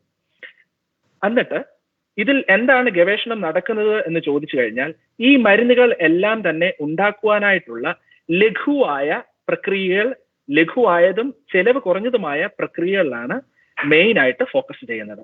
രണ്ടാമത്തെ കാര്യം, ഈ മരുന്നുകൾ ഉണ്ടാക്കുവാനുള്ള രാസഘടകങ്ങളെല്ലാം തന്നെ നമ്മുടെ രാജ്യത്ത് ഉണ്ടാകേണ്ടിയും ഇരിക്കുന്നു. ഈ കാര്യങ്ങളെല്ലാം ശ്രദ്ധ ചെലുത്തിക്കൊണ്ട് CSIRലെ പല ലാബുകളിലും ഗവേഷണങ്ങൾ മുന്നോട്ട് പൊയ്ക്കൊണ്ടിരിക്കുന്നു. ഈ ഗവേഷണങ്ങളിലെ ആദ്യത്തെ വിജയഗാഥ ഹൈദരാബാദിലുള്ള നമ്മുടെ CSIR IICTയിൽ നിന്നുമാണ് വന്നിരിക്കുന്നത്. നമ്മുടെ രാജ്യത്തെ ഡ്രഗ് കൺട്രോളർ ഈയിടെ അപ്രൂവ് ചെയ്ത ഫാവിപിറാവിർ എന്ന ആന്റിവൈറൽ മരുന്ന് CSIRൽ അത് ഉണ്ടാക്കുവാനുള്ള പ്രക്രിയ അവർ വികസിപ്പിക്കുകയും ആ ടെക്നോളജി സിപ്ല എന്ന മരുന്ന് കമ്പനിക്ക് കൈമാറുകയും ചെയ്തിരുന്നു. ഇപ്പോൾ ഈ മരുന്ന് 68 രൂപ ഒരു ടാബ്ലറ്റ് എന്ന നിരക്കിൽ ലഭ്യമാണ്. ഈ മരുന്ന് സാധാരണയായി വളരെ മൈൽഡ് സിംറ്റംസ് ഉള്ള കോവിഡ് രോഗികൾക്കാണ് നൽകി വരുന്നത്. രണ്ടാമതായി ഡ്രഗ് കൺട്രോളറിന്റെ അപ്രൂവൽ ലഭിച്ച മരുന്നാണ് റെംഡെസിവിർ. ഈ മരുന്ന് വളരെ എക്സ്ട്രീം ആയിട്ടുള്ള സിംറ്റംസ് ഉള്ള കോവിഡ് രോഗികൾക്കാണ് നൽകി വരുന്നത്. ഈ മരുന്ന് ഉപയോഗിക്കുന്നതിന്റെ പ്രധാന തടസ്സം അതിന്റെ വിലയാണ്. ഒരു ഇഞ്ചക്ഷന് 2600 മുതൽ 5000 രൂപ വരെ വില വരുന്നു. ഈ മരുന്നിന്റെ വില കുറയ്ക്കുവാനായിട്ടുള്ള ഗവേഷണങ്ങളും CSIRൽ പുരോഗമിക്കുന്നു. ഞാൻ പ്രതിനിധാനം ചെയ്യുന്ന തിരുവനന്തപുരത്തെ CSIR NISTൽ 2 മരുന്നുകളുടെ ഗവേഷണങ്ങളാണ് ഇപ്പോൾ നടക്കുന്നത്. EIDD2801 ഗലിഡെസിവിറും. ഇത് രണ്ടും ആന്റിവൈറലുകളാണ്. FDA അംഗീകാരം ലഭിക്കാത്ത 2 മരുന്നുകളാണ്. ഈ 2 മരുന്നുകളുടെയും ക്ലിനിക്കൽ ട്രയൽസ് അമേരിക്കയിലും UK-യിലും ബ്രസീലിലുമായിട്ട് നടന്നു വരുന്നു. വളരെ പ്രതീക്ഷ നൽകുന്ന റിസൾട്ട്സ് ആണ് ഈ ക്ലിനിക്കൽ ട്രയലിൽ നിന്നും വരുന്നത്. 6 മാസത്തിനുള്ളിൽ ഈ 2 മരുന്നുകൾക്കും FDA അപ്രൂവൽ ലഭിക്കുമെന്നും ആ സമയത്തിനുള്ളിൽ തന്നെ ഈ മരുന്നുകൾ ഉണ്ടാക്കുവാനായിട്ടുള്ള ലഘുവായതും ചെലവ് കുറഞ്ഞതുമായ പ്രക്രിയകൾ ഞങ്ങൾക്ക് വികസിപ്പിക്കാൻ സാധിക്കും എന്ന് തന്നെയാണ് ഞങ്ങളുടെ പ്രതീക്ഷ. പൂനെയിലുള്ള NCL എന്ന ലാബ് COVID-19 മൂലം മനുഷ്യരിൽ ഉണ്ടാകുന്ന സൈറ്റോകൈൻ സ്റ്റോമിനെ നിയന്ത്രിക്കുവാനായിട്ടുള്ള 2 മരുന്നുകളിലാണ് ഗവേഷണം നടത്തുന്നത്. ബാരിസിനാറ്റിബും റുക്സോലിറ്റിനിബും. അതുപോലെ തന്നെ ജമ്മുവിലുള്ള IIIM എന്ന സ്ഥാപനത്തിൽ 2 ആന്റിവൈറൽ ഡ്രഗുകളിലുള്ള ഗവേഷണങ്ങളാണ് നടക്കുന്നത്. നിക്ലോസമൈഡും നഫാമോസ്റ്റാറ്റും. അതുപോലെ തന്നെ CSIR IGIBയിൽ 2 ആന്റിവൈറൽ മരുന്നുകളുടെ ഗവേഷണം പുരോഗമിക്കുന്നു. ഇതുപോലെ തന്നെ മറ്റ് 4 ലാബുകളിലും പല മരുന്നുകളുടെ ഗവേഷണം പുരോഗമിച്ചുകൊണ്ടേയിരിക്കുന്നു. ഈ എല്ലാ ഗവേഷണങ്ങളുടെയും ഫലമായി നമ്മുടെ നാടിനും നാട്ടുകാർക്കും പ്രയോജനമുള്ളതും ഈ കോവിഡ് മഹാമാരിയെ നിയന്ത്രിക്കുന്നതിനുമായിട്ടുള്ള ചിലവ് കുറഞ്ഞ മരുന്നുകൾ രൂപപ്പെടുത്തിയെടുക്കുവാൻ സാധിക്കും എന്ന് തന്നെയാണ് ഞങ്ങളുടെ പ്രതീക്ഷ. ആ ലക്ഷ്യത്തിലേക്ക് എത്താനായി CSIRലെ ശാസ്ത്രജ്ഞന്മാർ അഹോരാത്രം പ്രയത്നിക്കുകയും ചെയ്യുന്നുണ്ട്.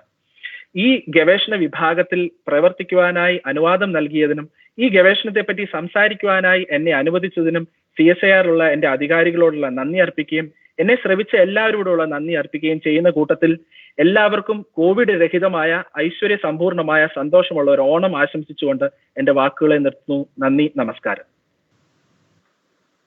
Thank you, Dr. John. Yes, we all hope that ഇതിന്ന് ഏതെങ്കിലും ഒരു ഡ്രഗ് or multiple drugs വേഗം clinical with low prices available ആയിരിക്കും for Indians and everybody else. So yes. Next I would like to invite Dr. Reshma.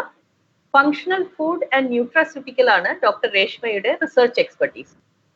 ഇന്ന് doctor Reshma നമ്മളോട് സംസാരിക്കാൻ പോകുന്നത് rural economy restore ചെയ്യാനുള്ള നീസ്റ്റിൽ നടക്കുന്ന ശ്രമങ്ങളെ കുറിച്ച് ആണ്.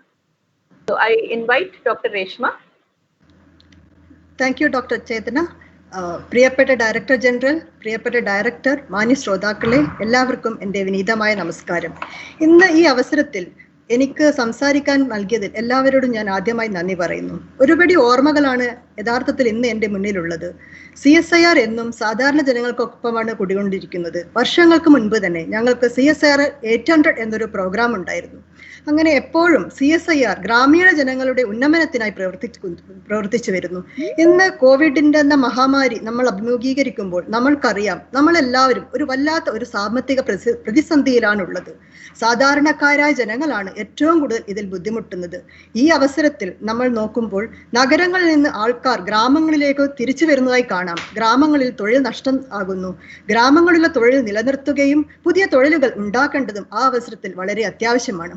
ഇങ്ങനെ ഇരിക്കുന്ന അവസരത്തിലാണ് കോവിഡ് എന്ന മഹാമാരി നമ്മുടെ ഇടയിൽ കടന്നു വന്നപ്പോൾ യഥാർത്ഥത്തിൽ മാർച്ച് ഏപ്രിൽ മാസങ്ങളിൽ നമ്മുടെ തന്നെ പല പരീക്ഷണങ്ങളും എന്തുകൊണ്ട് നമ്മുടെ ഈ ജനങ്ങൾക്ക് ഉപകാരപ്രദമായി മാറ്റിക്കൂടാ എന്ന് ഞങ്ങൾ ചിന്തിക്കുകയുണ്ടായത്. ആ അവസരത്തിൽ വർഷങ്ങൾക്ക് മുൻപ് തന്നെ ഞങ്ങൾ CSIRൽ ചെയ്ത കുറെ പരീക്ഷണങ്ങൾ ഉണ്ടായിരുന്നു. അതിൽ ഒന്ന് ഞാൻ പറയാൻ ആഗ്രഹിക്കുന്നത്, തിരുവനന്തപുരത്തിനടുത്തുള്ള പാറശാല എന്നൊരു സ്ഥലത്ത് നിന്നും പനയും പനയുടെ വിഭവങ്ങളും വിറ്റു ജീവിക്കുന്ന ഒരു കൂട്ടം ജീവനക്കാരുണ്ടായിരുന്നു. അതിൽ നിന്ന് 2 പ്രതിനിധികൾ വർഷങ്ങൾക്ക് മുൻപ് ഞങ്ങളെ അടുത്ത് വരികയും അന്ന് അവരുടെ ഒരു ആവശ്യം ഞങ്ങളോട് പറഞ്ഞു.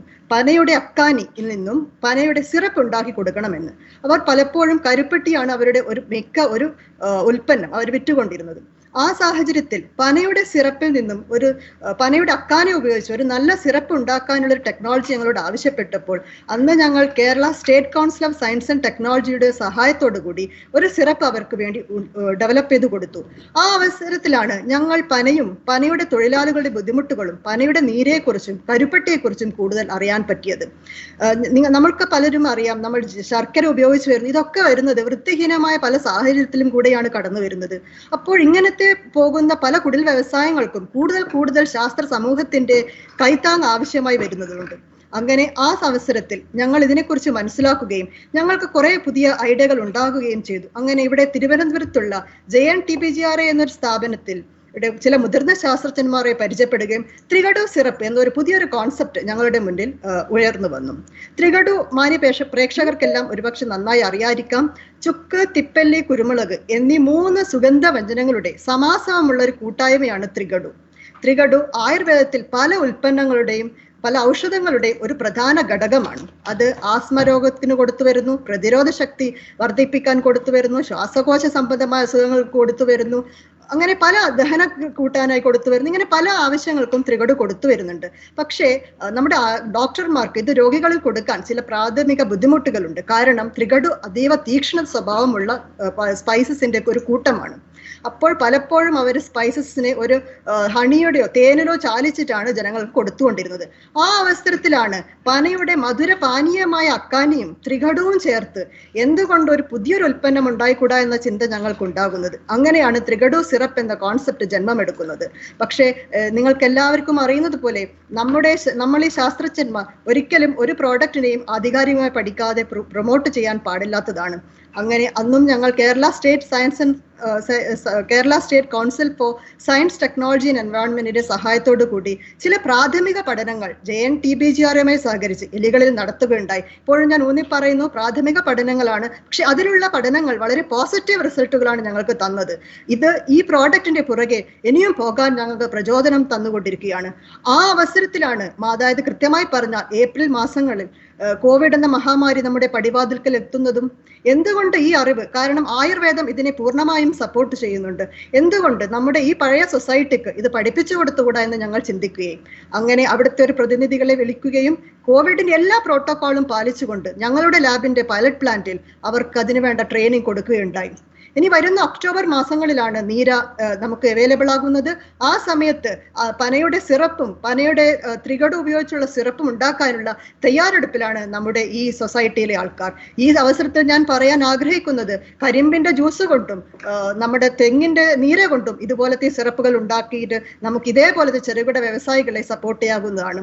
അപ്പോൾ ഇവിടെ ആത്മനിർഭർ ഭാരത്, അതാണ് നമ്മുടെ പ്രധാനമന്ത്രിയുടെ അടുത്തൊരു സ്വപ്നം. അതിലേക്ക് ഈ ചെറുകിട വ്യവസായങ്ങൾക്ക് ഡയറക്റ്റ് ആയിട്ട് അവരുടെ കുടിൽ വ്യവസായങ്ങളെ റെനോവേറ്റ് ചെയ്യാനുള്ള ഫണ്ടുകളും അവർക്ക് നേരിട്ട് ലഭിക്കണമെന്ന് ഞങ്ങൾ ഈ അവസരത്തിൽ ആത്മാർത്ഥമായി ആഗ്രഹിക്കുന്നു. അതുകൂടാതെ 1 district 1 product എന്നൊരു കോൺസെപ്റ്റും ഗവൺമെന്റ് ഇന്ന് പറയുന്നു.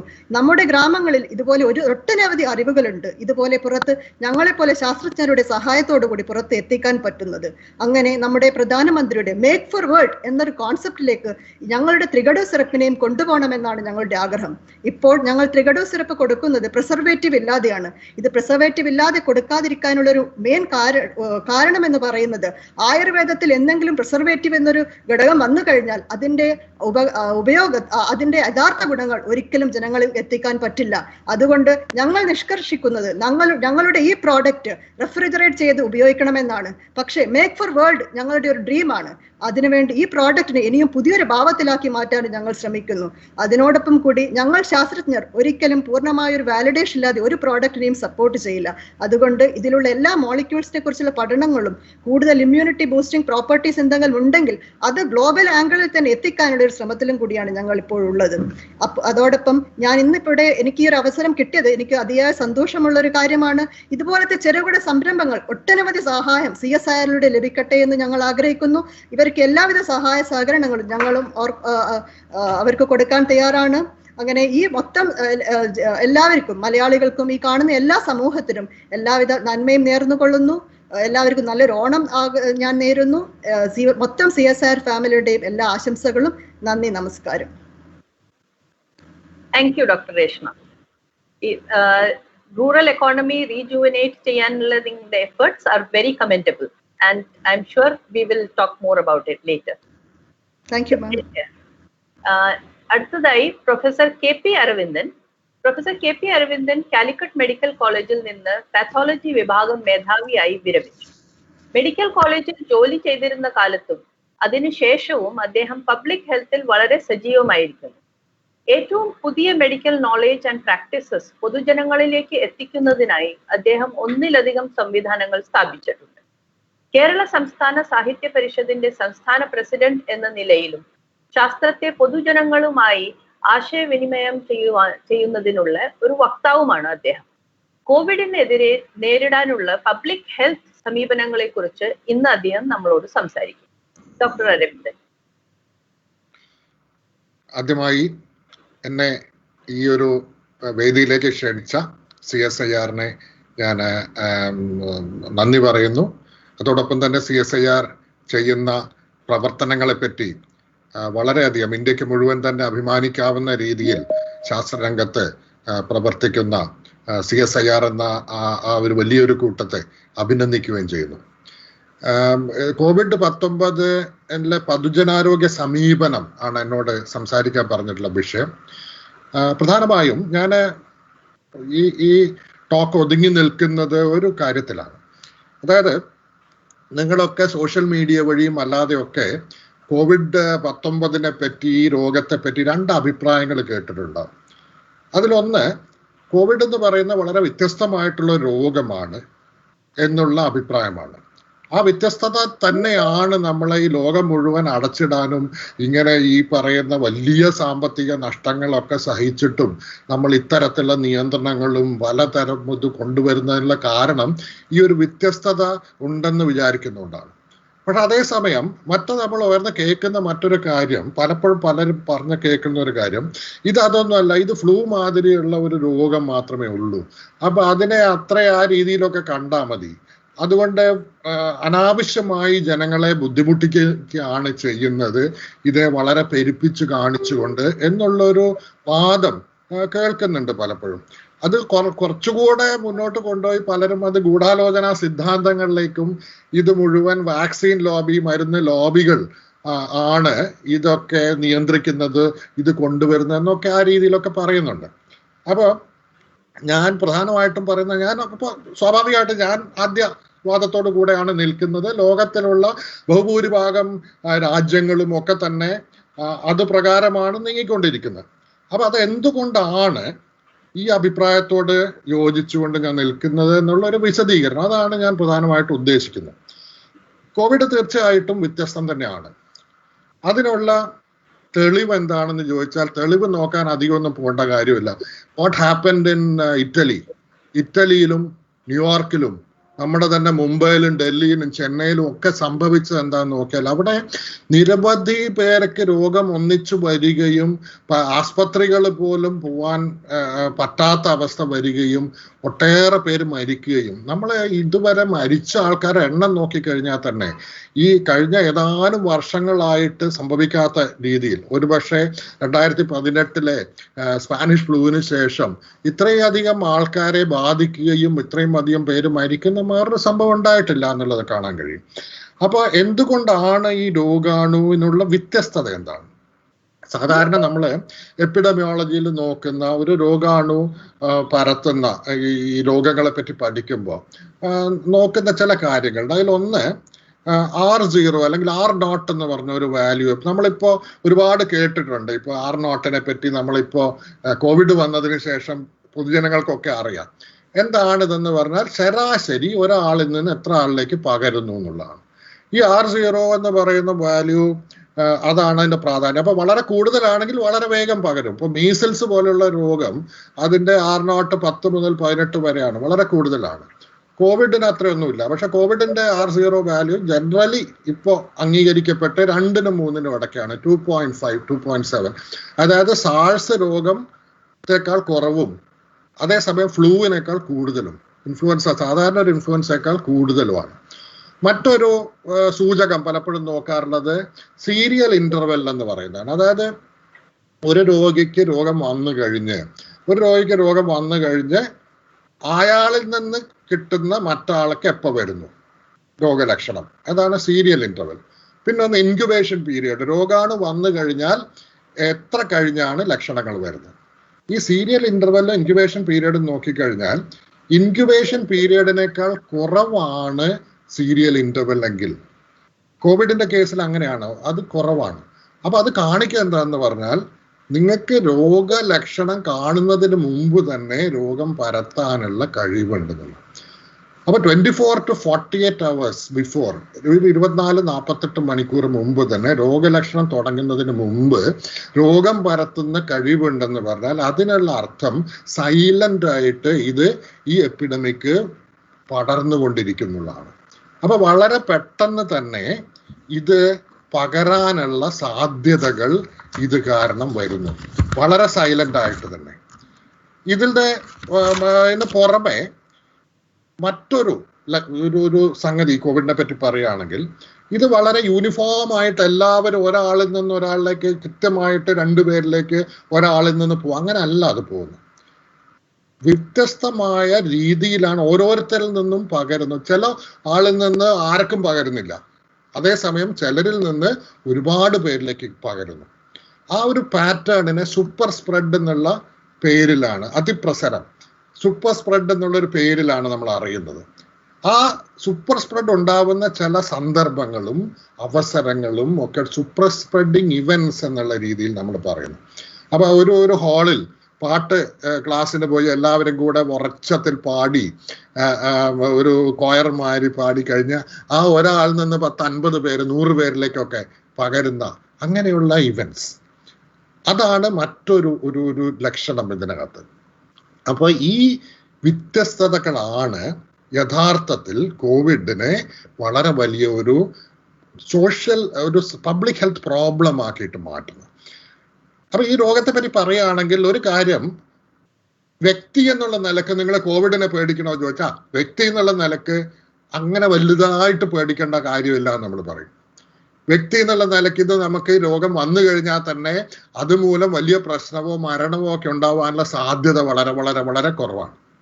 അപ്പൊ വ്യക്തി ആസ് എ പേഴ്സൺ നിങ്ങൾ അത്രയധികം പേടിക്കേണ്ട കാര്യമില്ല. പക്ഷെ ഒരു സമൂഹം എന്നുള്ള നിലക്ക് ആസ് എ സൊസൈറ്റി ഇതിനെ പേടിക്കുക തന്നെ വേണം. അപ്പൊ വ്യക്തി എന്നുള്ള നിലയ്ക്ക് അത്ര കാര്യമായില്ലെങ്കിൽ സമൂഹം എന്നുള്ള നിലയ്ക്ക് പേടിക്കണം എന്നുള്ളതാണ്. എന്തുകൊണ്ടാണ് അത് വരുന്നത്? അതിനുള്ള ഒരു കാരണം ഞാൻ നേരത്തെ പറഞ്ഞ വളരെ വേഗത്തിൽ പടരാം, നിശബ്ദമായിട്ട് പടരാം. നമ്മൾ ഒന്നും ചെയ്തില്ല എന്നുണ്ടെങ്കിൽ അത് സമൂഹത്തിൽ വളരെ വേഗത്തിൽ വളരെയധികം ആൾക്കാരെ ബാധിക്കുന്നു.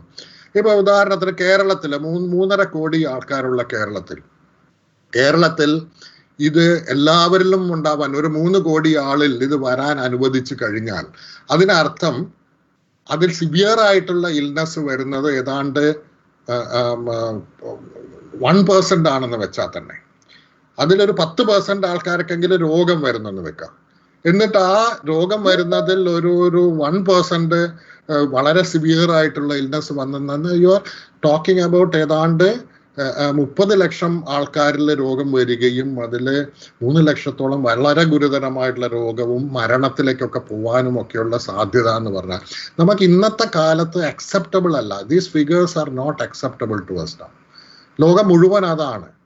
അതുകൊണ്ട് കൂടിയാണ് നമ്മൾ ഇത് തടയുന്നത്. അതല്ല ഇതൊക്കെ വെറുതെ വിട്ടുകൊടുത്തുകൊണ്ട് എന്തെങ്കിലും സംഭവിക്കട്ടെ എന്ന് വിചാരിച്ചാൽ പറ്റില്ല. എന്ന് മാത്രമല്ല ഇതിൽ വേറെ ഒരു വലിയൊരു ഒരു കാര്യമുള്ളത്, ഈ വളരെ പെട്ടെന്ന് രോഗം കൂടുകയാണെങ്കിൽ അത് രോഗികളുടെ എണ്ണം വളരെ പെട്ടെന്ന് വർദ്ധിക്കുകയാണെങ്കിൽ സർജ് എന്നാണ് അതിൽ സാധാരണ പറഞ്ഞത്, സർജ് എന്ന് പറയും. ആ സർജനെ മീറ്റ് ചെയ്യാൻ വേണ്ടിയുള്ള നമ്മുടെ കഴിവ്, നമ്മുടെ ഹെൽത്ത് സംവിധാനങ്ങളുടെ കഴിവ്, സർജ് കപ്പാസിറ്റി എന്നാണ് നമ്മൾ അതിന് പറയാം. ആ ഹെൽത്ത് സിസ്റ്റംസിനുള്ള കഴിവ് എത്രയാണ്? കാരണം വളരെ സിവിയർ ആയിട്ടുള്ള രോഗം വന്നു കഴിഞ്ഞാൽ അതിൽ നിശ്ചിത % ആൾക്കാർക്ക് 1% പേർക്കെങ്കിലും വെന്റിലേറ്ററുകൾ വേണ്ടി വരും, അല്ലെങ്കിൽ ICUകൾ വേണ്ടി വരും. അതിലൊരു വിഭാഗം ആൾക്കാർക്ക് വെന്റിലേറ്റേഴ്സ് വേണ്ടി വരും. അപ്പൊ നമുക്ക് എത്ര ഹോസ്പിറ്റൽ ബെഡ് ഉണ്ട്, എത്ര ICUകളുണ്ട്, എത്ര വെന്റിലേറ്റേഴ്സ് ഉണ്ട് എന്നുള്ളതെല്ലാം വളരെ പ്രധാനമാണ്. ഇതിനേക്കാളും അധികം വളരെ കൂടുതലാണ് രോഗികളെങ്കിൽ അവരെ വഴിക്ക് മരിക്കാൻ വിടുക എന്ന് മാത്രമേ ചെയ്യാൻ പറ്റുള്ളൂ. കാരണം ഇതൊക്കെ വളരെ പ്രധാനമാണ്. കാരണം ഇങ്ങനെയുള്ള നമുക്ക് കോവിഡിന് ചികിത്സ ഇല്ല എന്നൊക്കെ ഒരു വശത്ത് പറയുമ്പോൾ തന്നെ നമുക്ക് ഒരുപാട് ചികിത്സകളുണ്ട്. വളരെ സ്പെസിഫിക് ആയിട്ട് വൈറസിനെ കൊല്ലുന്ന ചികിത്സ മാത്രമല്ല ചികിത്സ, അല്ലാതെയുള്ള ചികിത്സകളുണ്ട്. ഉദാഹരണത്തിന് ഓക്സിജൻ ലെവൽ കുറയുന്ന ആൾക്കാർക്ക് ഓക്സിജൻ കൊടുക്കുക എന്നുള്ളത് തന്നെയാണ് അതിന്റെ ചികിത്സ. നമ്മളത് പൾസ് ഓക്സിമീറ്റർ വെച്ച് ഓക്സിജൻ നോക്കുന്നു, ഓക്സിജൻ ലെവൽ കുറവാണെങ്കിൽ ഓക്സിജൻ കൊടുക്കുന്നു. അതും അല്ലെങ്കിൽ ലങ്സിനെ, ശ്വാസകോശത്തിനെ കാര്യമായിട്ട് ബാധിക്കുന്ന ആൾക്കാർക്ക് സ്റ്റിറോയിഡ്സ് കൊടുക്കുക വഴി തന്നെ ഒരുപാട് ഗുണങ്ങൾ ഒരുപാട് പേർക്ക് കിട്ടുന്നുണ്ട്. ഇതൊന്നും ഇല്ലാത്തവർക്കാണ് അല്ലാതെയുള്ള ഇത് ചെയ്യുന്നത്. അപ്പൊ നമുക്ക് ഒരുപാട് പേരെ കൃത്യമായിട്ടുള്ള മരുന്നുകൾ ഇപ്പോഴും ലഭ്യമായിട്ടില്ലെങ്കിൽ പോലും ചികിത്സ ഇല്ല എന്ന് പറയാൻ പറ്റില്ല. ഒരുപാട് പേരെ നമ്മൾ മെഡിക്കൽ ഇന്റർവെൻഷൻ കൊണ്ടാണ് രക്ഷപ്പെടുത്തിയെടുക്കുന്നത്. പക്ഷെ ആ മെഡിക്കൽ ഇന്റർവെൻഷൻ കൊടുക്കാൻ പറ്റാത്ത അവസ്ഥയിലേക്ക് രോഗികളുടെ എണ്ണം വന്നു കഴിഞ്ഞാൽ നമുക്കൊന്നും ചെയ്യാൻ കഴിയില്ല, നിസ്സഹായ അവസ്ഥയാണ്. Even a country like United States or Italy or many of the developed countries, അവർ പോലും നിസ്സഹായരായിട്ട് നോക്കി നിൽക്കുക മാത്രമാണ് ചെയ്തിട്ടുള്ളത്. അങ്ങനെ ഇരിക്കുമ്പോഴാണ് നമ്മളോട് ഒരു കാര്യമില്ല, നിങ്ങൾ തോന്നുന്ന മാതിരി ചെയ്തോളൂ എന്ന് വളരെ ഇത് ഈ ശാസ്ത്രമായി ബന്ധമില്ലാത്ത ആൾക്കാർ മാത്രമല്ല, ചില ഡോക്ടേഴ്സ് അടക്കമാണ് പറയുന്നതെന്നുള്ളത് ഓർക്കണം. വളരെ നിരുത്തരവാദപരമായിട്ട് ഇത്തരം കാര്യങ്ങൾ പറയണം. അപ്പൊ അതുകൊണ്ടാണ് നമ്മുടെ എയിം എന്താണ്, പബ്ലിക് ഹെൽത്ത് ആക്ഷന്റെ എയിം എന്ന് പറഞ്ഞാൽ നിങ്ങളുടെ ഏറ്റവും first and foremost to keep this numbers low at a time, ഒറ്റ ടൈം, ഒരു സമയത്ത് ഇത്ര രോഗികൾ അധികം കൂടാൻ അനുവദിക്കാതിരിക്കുക എന്നുള്ള.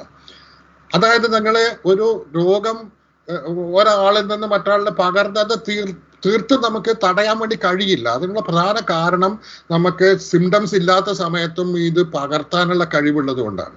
അതുകൊണ്ട് പരമാവധി നമ്മൾ എങ്ങനെയാണ് ഇതിനെ മീറ്റ് ചെയ്യുന്നത് എന്ന് പറഞ്ഞാൽ ഇത് ഡിലേ ചെയ്തുകൊണ്ടാണ്. അതിനാണ് നമ്മൾ പറയുന്ന വാക്ക്, ഈ പീക്ക് ഏറ്റവും അധികം കൂടി ഒരു പീക്കിൽ എത്തുന്നത് പരമാവധി നീട്ടി കൊണ്ടുപോവാം. അപ്പൊ അത് അർത്ഥത്തിൽ ഫ്ലാറ്റനിങ് ഓഫ് ദ കേർവ് എന്ന് പറയും. വളരെ നിങ്ങൾ കേട്ടിട്ടുള്ള വാക്കാണ് ഫ്ലാറ്റനിങ് ഓഫ് ദ കേർവ്. ആ സ്ലോപ്പ് അതിങ്ങനെ മുകളിലോട്ട് പോകുന്നതിനെ കൂടുതൽ ഫ്ലാറ്റ് ആക്കിക്കൊണ്ടിരിക്കുക എന്നാണ്, പതുക്കെ ആക്കുക, ഡിലേയിങ്. വളരെ ഈ സാമൂഹ്യ വ്യാപനത്തെ പതുക്കെ ആക്കി കൊണ്ടുവരിക എന്നുള്ളതാണ് നമ്മൾ ചെയ്യുന്നത്. അതിനു വേണ്ടിയുള്ള മെയിൻ അപ്രോച്ചസ് എന്താണ്? ഒന്ന്, ഈ പറയുന്ന വൈറസിന് ഇടം കൊടുക്കാതിരിക്കുക, പകരാൻ വേണ്ടി വൈറസിനുള്ള ഇടം അത് പരമാവധി അതിന് തടയിടുക എന്നുള്ളതാണ്. അതിന് ഒബ്സ്റ്റക്കിൾസ് ഉണ്ടാക്കുക. ആ obstacles most important physical distancing തന്നെയാണ്. കാരണം ഒരു വൈറസ് സാധാരണ ചുമച്ചോ ഒക്കെ പോകുന്ന വൈറസിന് 1 മീറ്റർ ഉള്ളിൽ അത് ഗ്രാവിറ്റി കൊണ്ട് തന്നെ അത് താഴെ വന്ന് വീഴുന്നുണ്ടെങ്കിൽ ആ ഡിസ്റ്റൻസിന് അപ്പുറത്തോട്ട് നിൽക്കുക. ഫിസിക്കൽ ഡിസ്റ്റൻസിങ്, ശാരീരിക അകലം പാലിക്കൽ. സാമൂഹിക അകലമല്ല ശരിക്കുള്ള വാക്ക്, സാമൂഹികമായിട്ട് നമ്മളെല്ലാം അടുക്കുകയാണ് വേണ്ടത്, പക്ഷെ ശാരീരികമായിട്ട് ഈ അകലം പാലിക്കുക എന്നുള്ളത്. 2, മാസ്ക് ധരിക്കുക. ഇത് 1 മാസത്തോളം ഈ എപ്പിഡമിക് പോയി കഴിഞ്ഞതിന് ശേഷമാണ് എല്ലാവരും മനസ്സിലാക്കിയത് മാസ്ക് വളരെ പ്രധാനമാണ്. സൗത്ത് ഈസ്റ്റ് ഏഷ്യൻ രാജ്യങ്ങളിൽ എല്ലാവരും മാസ്ക് അല്ലെങ്കിൽ തന്നെ ധരിക്കുന്ന ഒരു രീതി പല രാജ്യങ്ങളിലുള്ള സ്ഥലത്ത് ഇത് വളരെ സ്ലോവർ ആയിരുന്നു. അതുകൊണ്ട് തന്നെയാണ് മാസ്ക് വേണം, യൂണിവേഴ്സൽ മാസ്കിംഗ് എന്ന് പറഞ്ഞ ഒരു സ്ട്രാറ്റജി ആയിട്ട് നമ്മൾ ഉപയോഗിച്ചത്.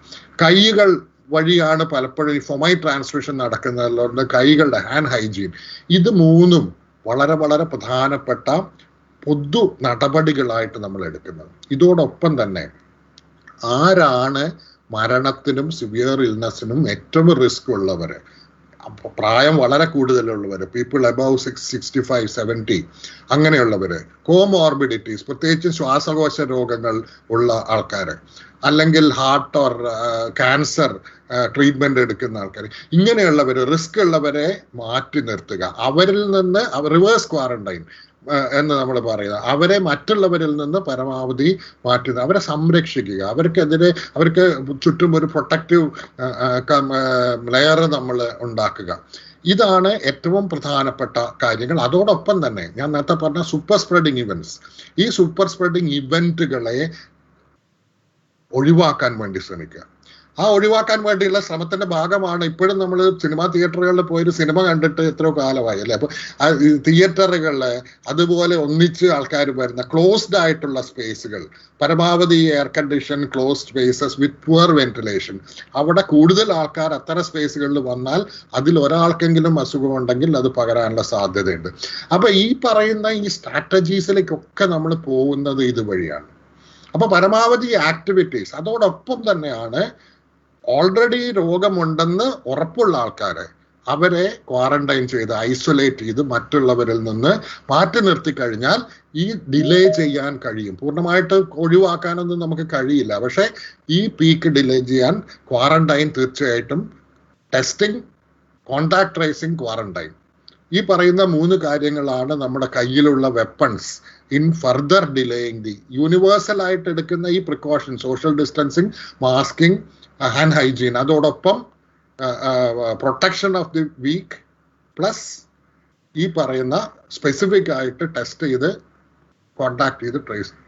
ഈ പറയുന്ന കാര്യങ്ങളെല്ലാം ടെസ്റ്റിംഗ്, കോണ്ടാക്ട് ട്രേസിംഗ്, ക്വാറന്റൈൻ, അത് ഒരു എപ്പിഡമിക്കിന്റെ തുടക്കത്തിലാണ് ഏറ്റവും ഇഫക്റ്റിവിറ്റി, അതിന്റെ ഇഫക്റ്റീവ്നെസ് ഉള്ളത്. പക്ഷെ വളരെ എല്ലാവരും സ്പ്രെഡ് ചെയ്ത് കഴിഞ്ഞാൽ പിന്നീട് ആ ഇഫക്റ്റീവ്നെസ് കുറഞ്ഞു വരും.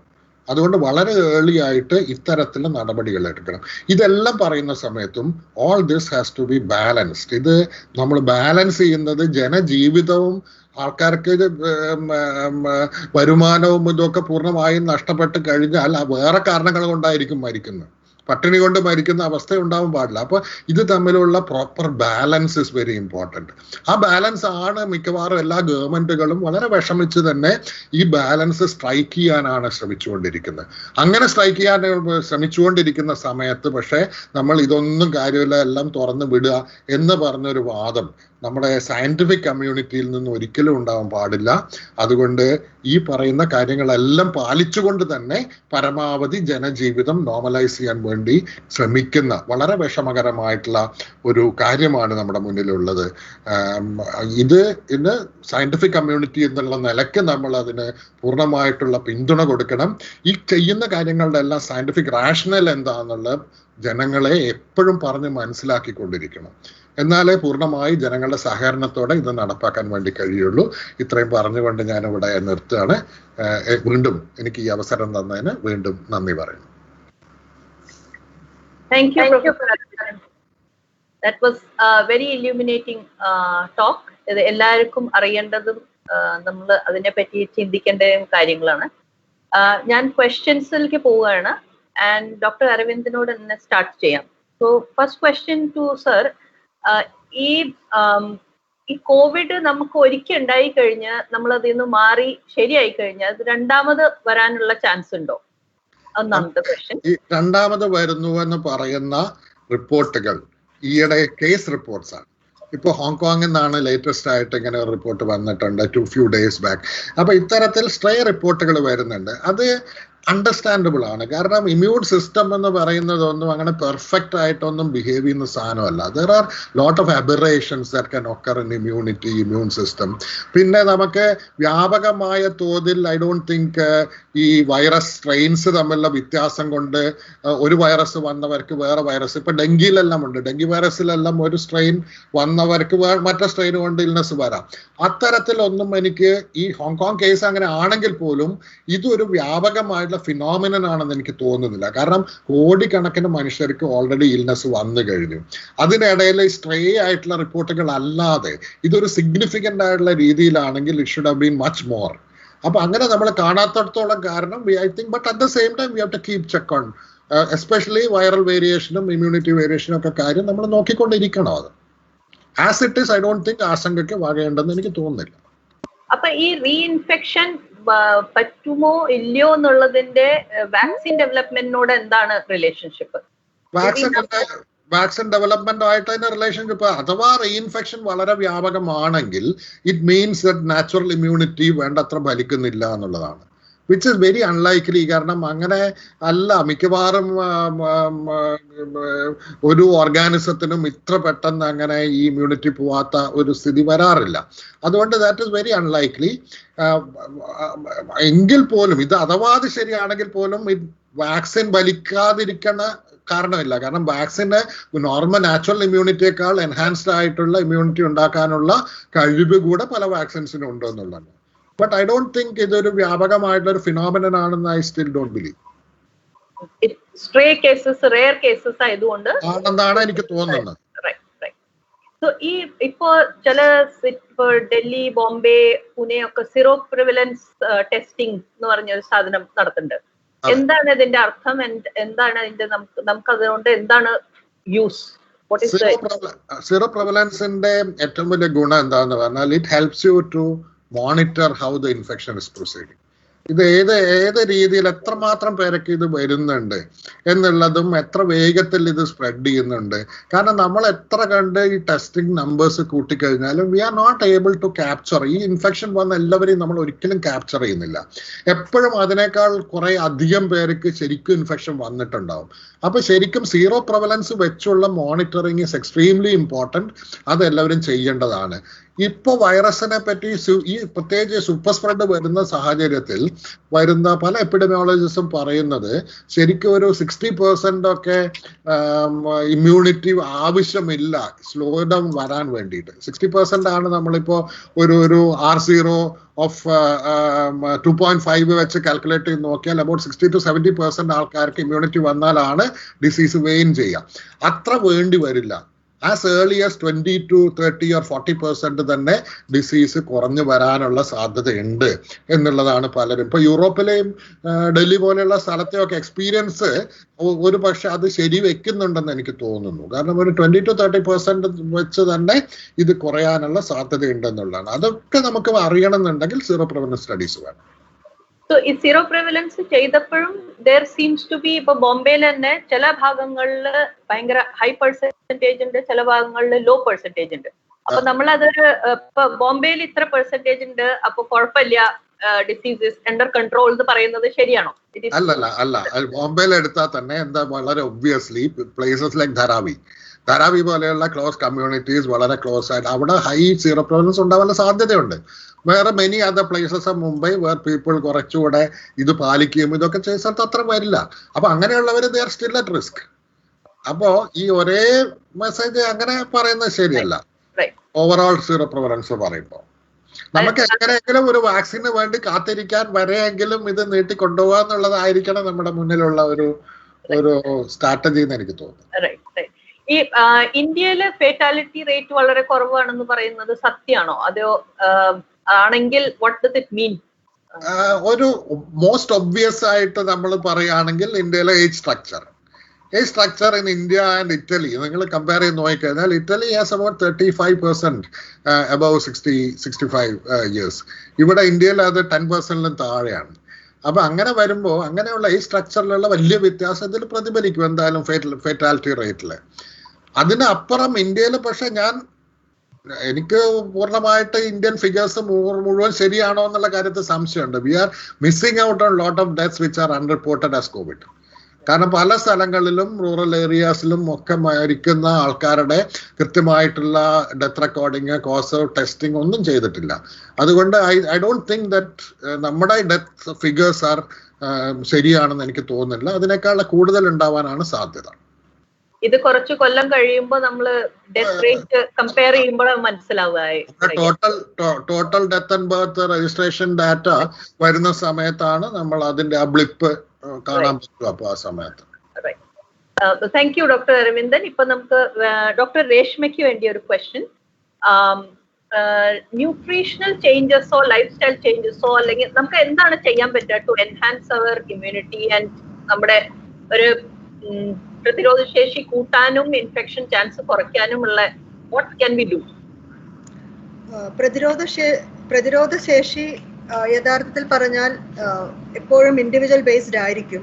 അപ്പോൾ നമ്മുടെ ജീവിത രീതികൾ, നമ്മുടെ എടുക്കുന്ന ഫുഡിന്റെ രീതികൾ, പ്രോസസ് ഫുഡ് കുറച്ചെടുക്കുന്ന രീതികൾ, എക്സസൈസ്, മെന്റൽ സ്ട്രെസ്, ഇങ്ങനെയെല്ലാം കൂടിയതാണ് ഒരു മനുഷ്യന്റെ ശരീരം എന്ന് പറയുന്നത്. അപ്പോൾ അത് ഒരു വ്യക്തി എന്നൊരു വ്യക്തിയിലേക്ക് പ്രതിരോധ ശക്തി തീർച്ചയായും വ്യത്യാസം ഉണ്ടാകും. പക്ഷെ ഇതെല്ലാം ഉൾക്കൊണ്ടുകൊണ്ട് തന്നെ നമുക്ക് ചെയ്യാൻ പറ്റുന്നത് എപ്പോഴും ഇപ്പൊ പറയുന്ന ഒരു പുതിയ കോൺസെപ്റ്റ് എന്നാൽ gut is the second brain or അങ്ങനെ ഒരു കോൺസെപ്റ്റ് ആണ് വരുന്നത്. അതായത് ഗട്ട് ഹെൽത്ത്, അതായത് നമ്മൾ കഴിക്കുന്ന എന്തോ അതാണ് നമ്മൾ. You are what you eat, you are what your ancestor ഏറ്റ് എന്നാണ് ഇപ്പൊ പറഞ്ഞു വരുന്നത്.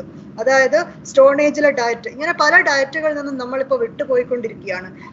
Highly processed food, highly refined foods. അപ്പൊ അങ്ങനെ ഒരു ചേഞ്ച് ഉണ്ടായിട്ടുണ്ട്. അപ്പോൾ ഇതിന്റെ എല്ലാം ഒരു തുല്യതയിലുള്ള ഒരു ബാലൻസിങ് ആവശ്യമാണ്. അതായത് നമ്മുടെ ജീവിത രീതി, സ്ട്രെസ് ഒരു ഇമ്പോർട്ടൻറ്റ് ഫാക്ടറാണ്. സ്ട്രെസ് ഉണ്ടെങ്കിൽ ഇമ്മ്യൂണിറ്റി തീർച്ചയായും കുറയും.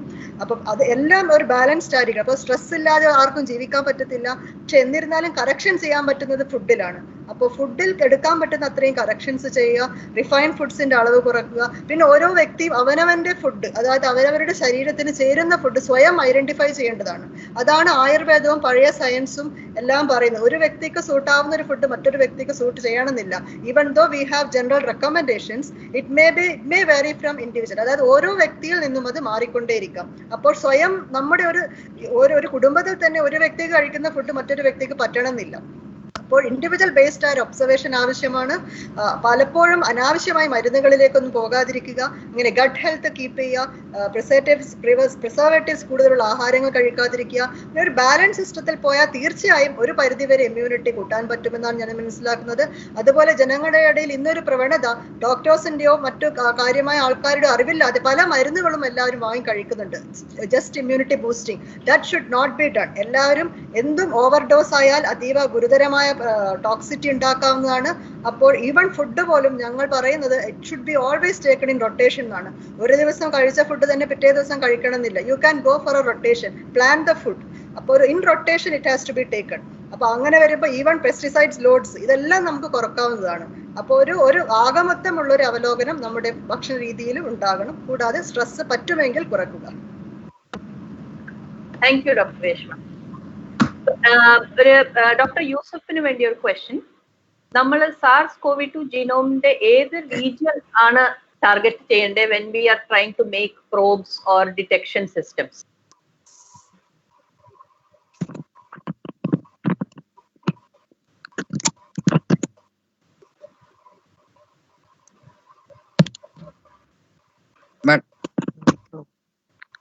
വോയിസ് കുറച്ച് ബ്രേക്ക് ആവുന്നുണ്ട് doctor Yusuf. You are on mute now.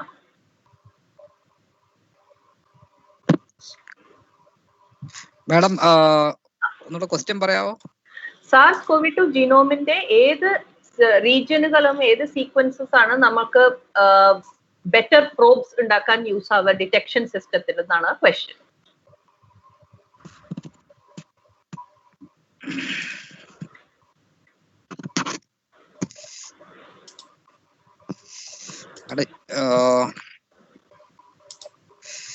I think ഈ question I think Vinod Scaria will be much better because ഞാൻ വിനോദിനെ ടാർഗറ്റ് ചെയ്യാം. I would like you to say നമ്മള് എന്താ പറയാ ഇപ്പൊ സ്പെക്ട്രോസ്കോപ്പി ഉപയോഗിക്കുകയാണെങ്കിൽ what are the things that you look for that makes a best probe than compared to something that is not so good? Madam, നമ്മൾ അതിനകത്ത് നോക്കുന്നത് ഓരോ സീക്വൻസിന്റെയും ക്യാരക്ടറിസ്റ്റിക് ആയിട്ടുള്ള പീക്കുകളാണ് മെയിൻ ആയിട്ട് നമ്മൾ നോക്കുന്നത്. ഓക്കെ, അപ്പൊ നമ്മളത് ഇന്ന സീക്വൻസ് എന്നുള്ളത് നമുക്ക് പ്രത്യേകമായിട്ട് പറയാൻ പറ്റും എന്ന് തോന്നില്ല ഈ രാമൻ സ്പെക്ട്രയുടെ കേസ് എടുക്കുകയാണെന്നുണ്ടെന്നുണ്ടെങ്കിൽ. കാരണം നമ്മൾ അതിന്റെ എല്ലാം കൂടെ ടാർഗറ്റ് ചെയ്യാൻ പോകുന്നത് നമ്മൾ മെയിൻ ആയിട്ട് as a whole what kind of spectra ആണ് നമുക്ക് കിട്ടുന്നത് എന്നുള്ളതാണ് നോക്കുന്നത്.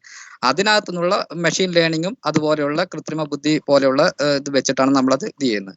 നേരെ മറിച്ച് മറ്റു പല രീതിക്കുള്ള ഇപ്പൊ നമ്മൾ ടാർഗറ്റഡ് ആയിട്ട് ആന്റിജൻ ടെസ്റ്റ് പോലെയുള്ളതൊക്കെ ഉള്ള മെത്തേഡുകളാണ് നമ്മൾ ഉപയോഗിക്കുന്നുണ്ടെന്നുണ്ടെങ്കിൽ അതിനകത്ത് നമ്മൾ ഈ സാസ് കോവിഡിന് പ്രത്യേകമായിട്ട് വരുന്ന ഏതെങ്കിലും ഒരു റീജിയൻ നമുക്ക് കണ്ടെത്താൻ സാധിച്ചു കഴിഞ്ഞാൽ ആ റീജിയൻ കറസ്പോണ്ടിങ് ആയിട്ടുള്ള നമ്മൾ ആന്റിജൻ ഉണ്ടാക്കി അതിനുള്ള ഒരു പ്രോബ്ലം വെച്ചിട്ടായിരിക്കും നമ്മൾ ടാർഗറ്റ് ചെയ്യാൻ പോകുന്നത്.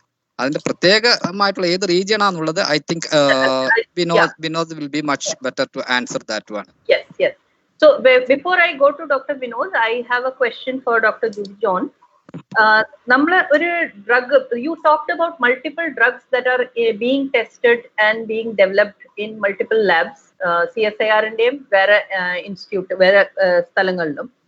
ഒരു ഡ്രഗ് നമ്മൾ ടെസ്റ്റ് ചെയ്യണ ആന്റിവൈറൽ പ്രോപ്പർട്ടി നോക്കുകയാണ്, അത് എഫക്റ്റീവ് ആണോ എന്നുള്ളത് എങ്ങനെയാണ്? What is actually the test that we do?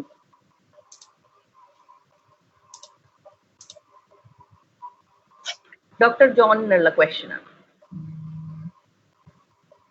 Doctor John ഉണ്ടോ?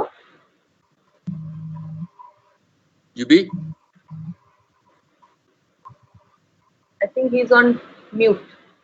So we'll come back to Dr. John. I will go to Vinod now for a few questions. Vinod, first question is നമ്മുടെ ഇന്ത്യയിൽ ഇപ്പൊ ഏറ്റവും prevalent ആയിട്ടുള്ള cluster, or do we call it strain or do we not? And ഏതാണ്, ഏത് ഗ്രൂപ്പാണ്, and അതിന്റെ severity, infectivity, do we understand anything about this from the sequences? Okay.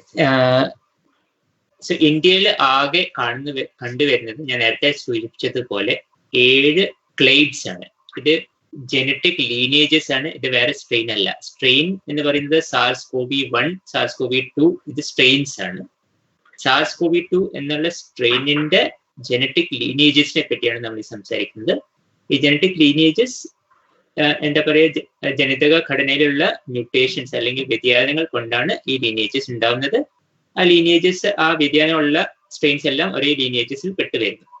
അപ്പം ഇന്ത്യയിൽ നോക്കുകയാണെങ്കിൽ ഓൾമോസ്റ്റ് 70% ജനറ്റിക് ഐസൊലേറ്റ്സ് A2A എന്ന് പറയുന്ന ജനറ്റിക് ലീനേജ് അല്ലെങ്കിൽ ജനറ്റിക് ക്ലേഡ് പെട്ടതാണ്.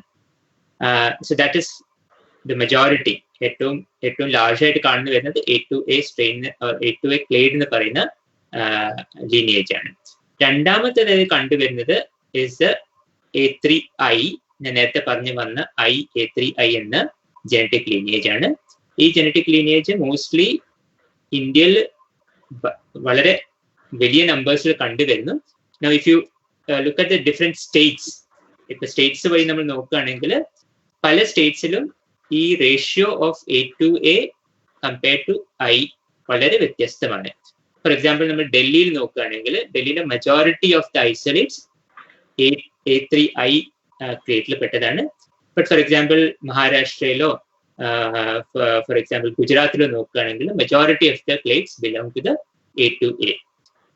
A2A ക്ലേഡ് മോസ്റ്റ്ലി യൂറോപ്പിൽ നിന്ന് വന്ന ട്രാവലേഴ്സ് ഇന്ത്യയിലേക്ക് കൊണ്ടുവന്ന ഇത് മെജോറിറ്റി യൂറോപ്പിൽ കണ്ടുവരുന്ന ഐസൊലേറ്റ് ആണ്. രണ്ടാമത്തെ ക്വസ്റ്റ്യൻ എന്താന്ന് വെച്ചാൽ ഈ ക്ലേഡ്സ് തമ്മിൽ ഇൻഫെക്ടിവിറ്റിയിൽ വ്യത്യാസമുണ്ടോ? സോ A2A എന്ന ക്ലേഡ് ഇസ് ഓൾസോ മാർക്ക്ഡ്, അതിന്റെ ജനറ്റിക് ഫിംഗർ പ്രിന്റ് എന്ന് പറയുന്നത് D614G എന്ന മ്യൂട്ടേഷൻ ആണ്. സ്പൈക്ക് പ്രോട്ടീനിൽ ഉണ്ടാവുന്ന ഈ മ്യൂട്ടേഷൻ ആണ് A2A ക്ലേഡിനെ ഡിഫൈൻ ചെയ്യുന്നത്. കുറെ അധികം പബ്ലിക്കേഷൻസ് ഇപ്പോൾ വന്നിട്ടുണ്ട് which suggest that A2A clade അല്ലെങ്കിൽ D614G മ്യൂട്ടേഷൻ കണ്ട് ഈ വൈറസിന്റെ ഇൻഫെക്ടിവിറ്റി കൂടുന്നു എന്ന്. അതായത് it can infect much more efficiently. അത് മാത്രമാണ് ഇപ്പോൾ എന്താണ് ക്ലെയ്ഡ്സിനെ പറ്റി അറിയുന്നത്. കുറെ അധികം മ്യൂട്ടേഷൻസ് ഇതിനിടയിൽ പബ്ലിഷ് ചെയ്തിട്ടുണ്ട് in many journals across the world. കുറെ മ്യൂട്ടേഷൻസ് ഇതിന് ഇൻഫെക്ടിവിറ്റി കൂട്ടും, ചില മ്യൂട്ടേഷൻസ് ഇതിന്റെ ഇൻഫെക്റ്റ് കുറയ്ക്കാനും കഴിയുന്നതാണ്. ഇതല്ലാതെ ക്ലിനിക്കൽ സിംറ്റംസിൽ ഇതുവരെ കാര്യമായ റിസൾട്ട്സ് ഒന്നും വന്നിട്ടില്ല, at least in publications. So yeah, അത്ര എനിക്ക് പറയാനുള്ളൂ.